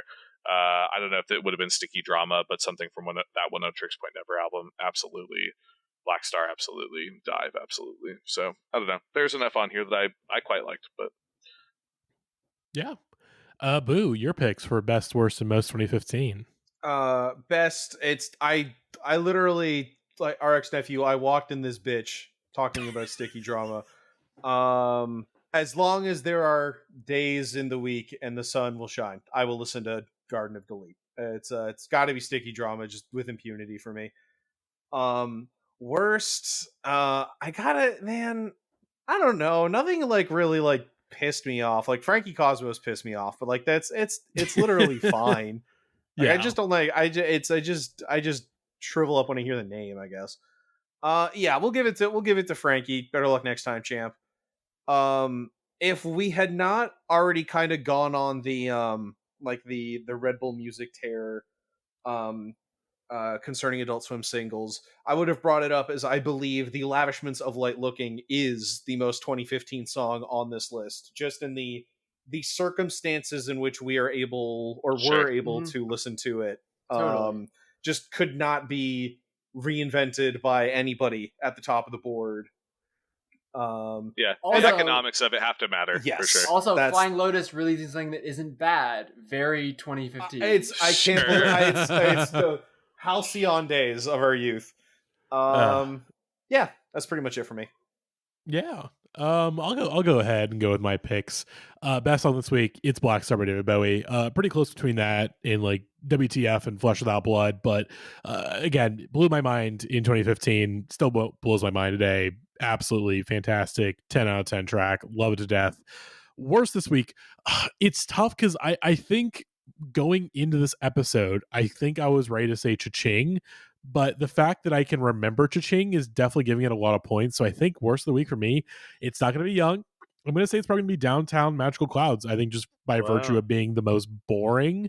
Like Young, I don't mind it. I mean, because again, I'm very favorable to Porches at this time, and it's very much in line with the Porches record that comes out the next year. So I can't hate it, but I think by default for me, it's probably going to be Downtown. And then most 2015, I was also going in being like, well, it's Ch-Ching by Chairlift, but which I think is just lingering car commercial number one's PTSD. I think if I'm actually going to be within our parameters of most 2015, it's got to be Woke. Again, just it's woke, which is crazy because when you think of woke, it's a very 2024 word now, but for this brief moment in time, just the adult swim of it all, and those guys in particular congealing together for this fucked up body horror of a track. Yeah, I think it is most 2015 because this band name being called Woke was back when woke meant like third eye open, like sure. It had an entirely different, like, literally the funniest thing I read this whole week, and I didn't bring this up when we were talking about it. This is from the Pitchfork review. This is a sentence in their review. The group's name is a shibboleth for a form of political awareness, and the music here invokes broader consciousness, spiritualism informed by a perception with doors thrown open. Like, the idea of having to explain to people what woke is referring to is the most 2015 thing about this whole episode. Like, unquestionably. God, again, we have to go back. We really got to go back. I might, you know what? I think I got to change. I got to change my answer. I think like you guys are making solid arguments that like this thing would simply never happen again. No, just absolutely not. But Jackie, your picks. All right, so my picks for worst and most 2015 are, I'm kind of flipping between. So for worst, it's either Downtown or Young. I think that Young is worse in a Go Girl Giving Us Nothing sense, and Downtown is like a more respectable effort that pissed me off more, if that makes sense. Yeah. I also thought that I think I'm going to pick Frankie for worst and Majical for most 2015. I think the video for that song is incredibly 2015. The like black and white him like singing into camera stuff. It's very like iMovie like laptop camera music video core. And so I think that one, and also just like what I was saying earlier about like this kind of cinematic pop that just goes extinct immediately after Frank Ocean Blonde is released. And then my best song of the week. Listen, I wish I wasn't handing it to her. I really sincerely wish I did not have to hand it to her, but it's Flesh Without Blood. It's the best song of the week by like a significant margin. I think Where Are They From? And I really liked 4 Degrees. I think that the rest of that record may not hold up great, but I think 4 Degrees was really hidden for me today and made me want to listen to the ANOHNI record from last year. But I gotta go with the Flesh Without Blood. Preferably in my ideal world, it would be the Death Grips Flesh Without Blood mashup, which of course puts Houdini over the Flesh Without Blood instrumental and reminds you that Death Grips, that MC Ride could be a pop star if you wanted to be in an alternate universe. That's the outro song this week. It hasn't been mentioned, but my number 2 is absolutely WTF. The only song that could still be played on a wedding mix right now, and you'd like fucking get down. I was so ready for me to be like, oh, I remember this liking it this at the time, but it's kind of cringe bad Pharrell now. And nope, Missy Elliott doesn't make cringe bad songs, turns out. Still bangs, man. Still bangs. I gotta say, I really respect our restraint on this episode for not mentioning, in regards to Grimes, the Ariel Pink headline, which unfortunately still makes me laugh quite a bit when I think about it. Which Listeners, if you don't know, there was a famous headline. Of course, this is more or less peak 2014, more than 2015, where Ariel Pink called Grimes. And it was a bit of a discourse at the time, and you know what? Ariel Pink is a big dumbass, one of the worst guy. Again, there's a reason. Like, it's easier. Like, Grimes, I can say Our Angels is great. I cannot reclaim Ariel Pink's music. That dude always kind of stunk, music wise. That being said, you know, I'm not going to say he's wrong. I'm not going to say he's right, but can I say he's wrong?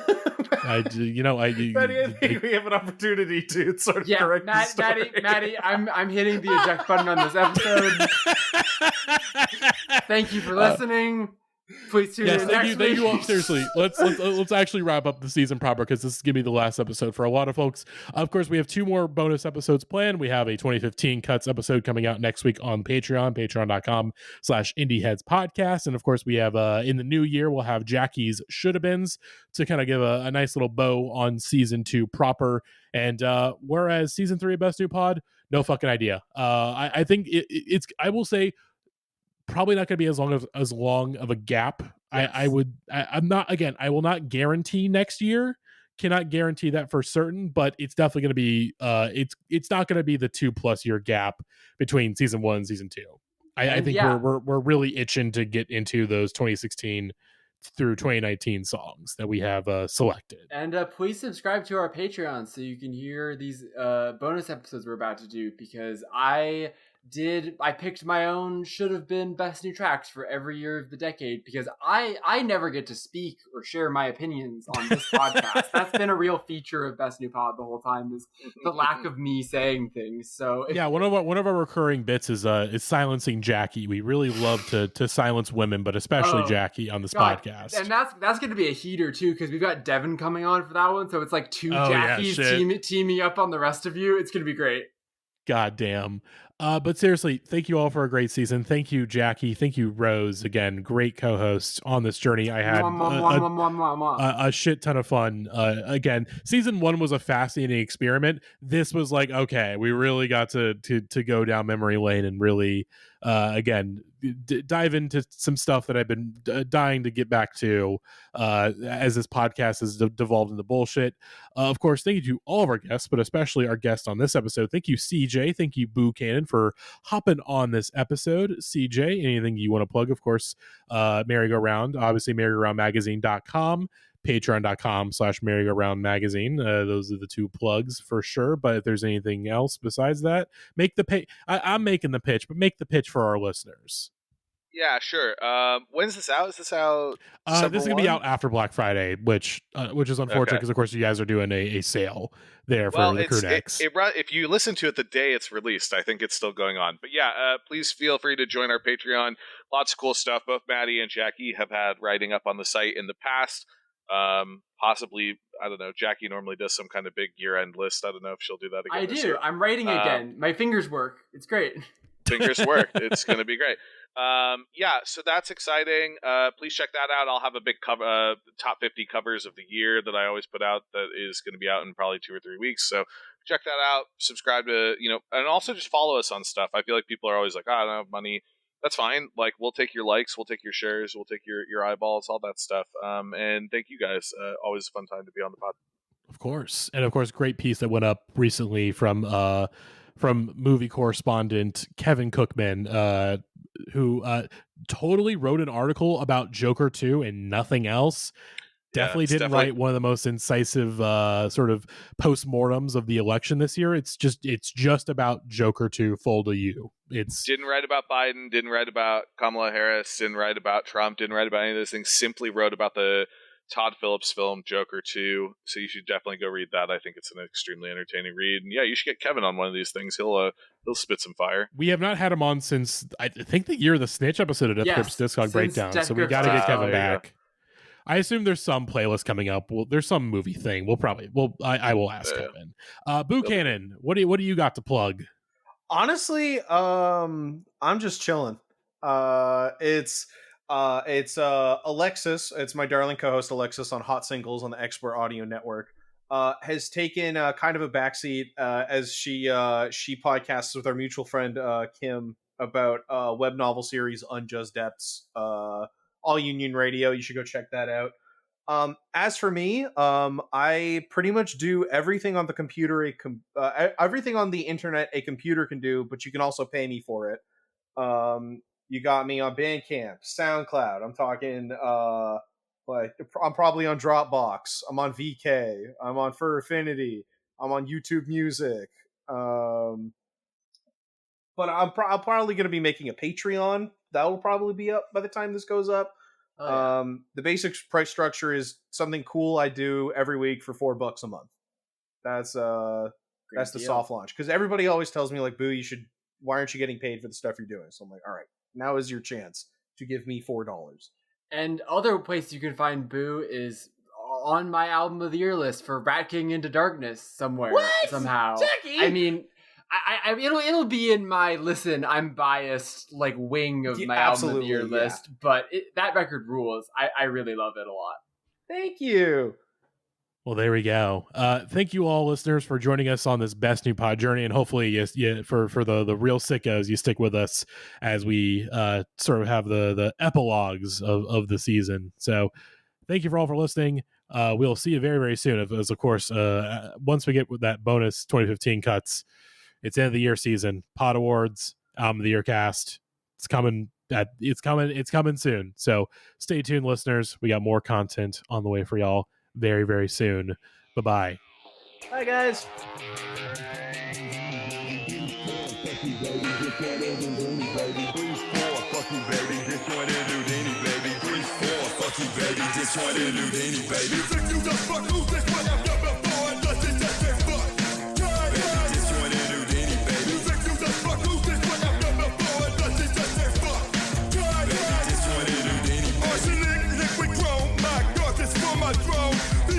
Saliva, smoke, China, swipe.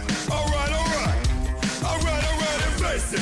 Clinical, wayside, and intervals that don't stop. That okie doke stroke slid in the backs. Bloated bullshit I must make. I'm not breaking on my jump trip. Get us out like a discotheque. Guess the film makes sense twitching. Which one I drink and I need you yet? Fuck is that a hairstyle? This asshole be a pussy church. First fuck is that a hairstyle? This asshole be a pussy church. First, fuck you, baby. This one, baby. 3, 4, fuck you, baby. This one,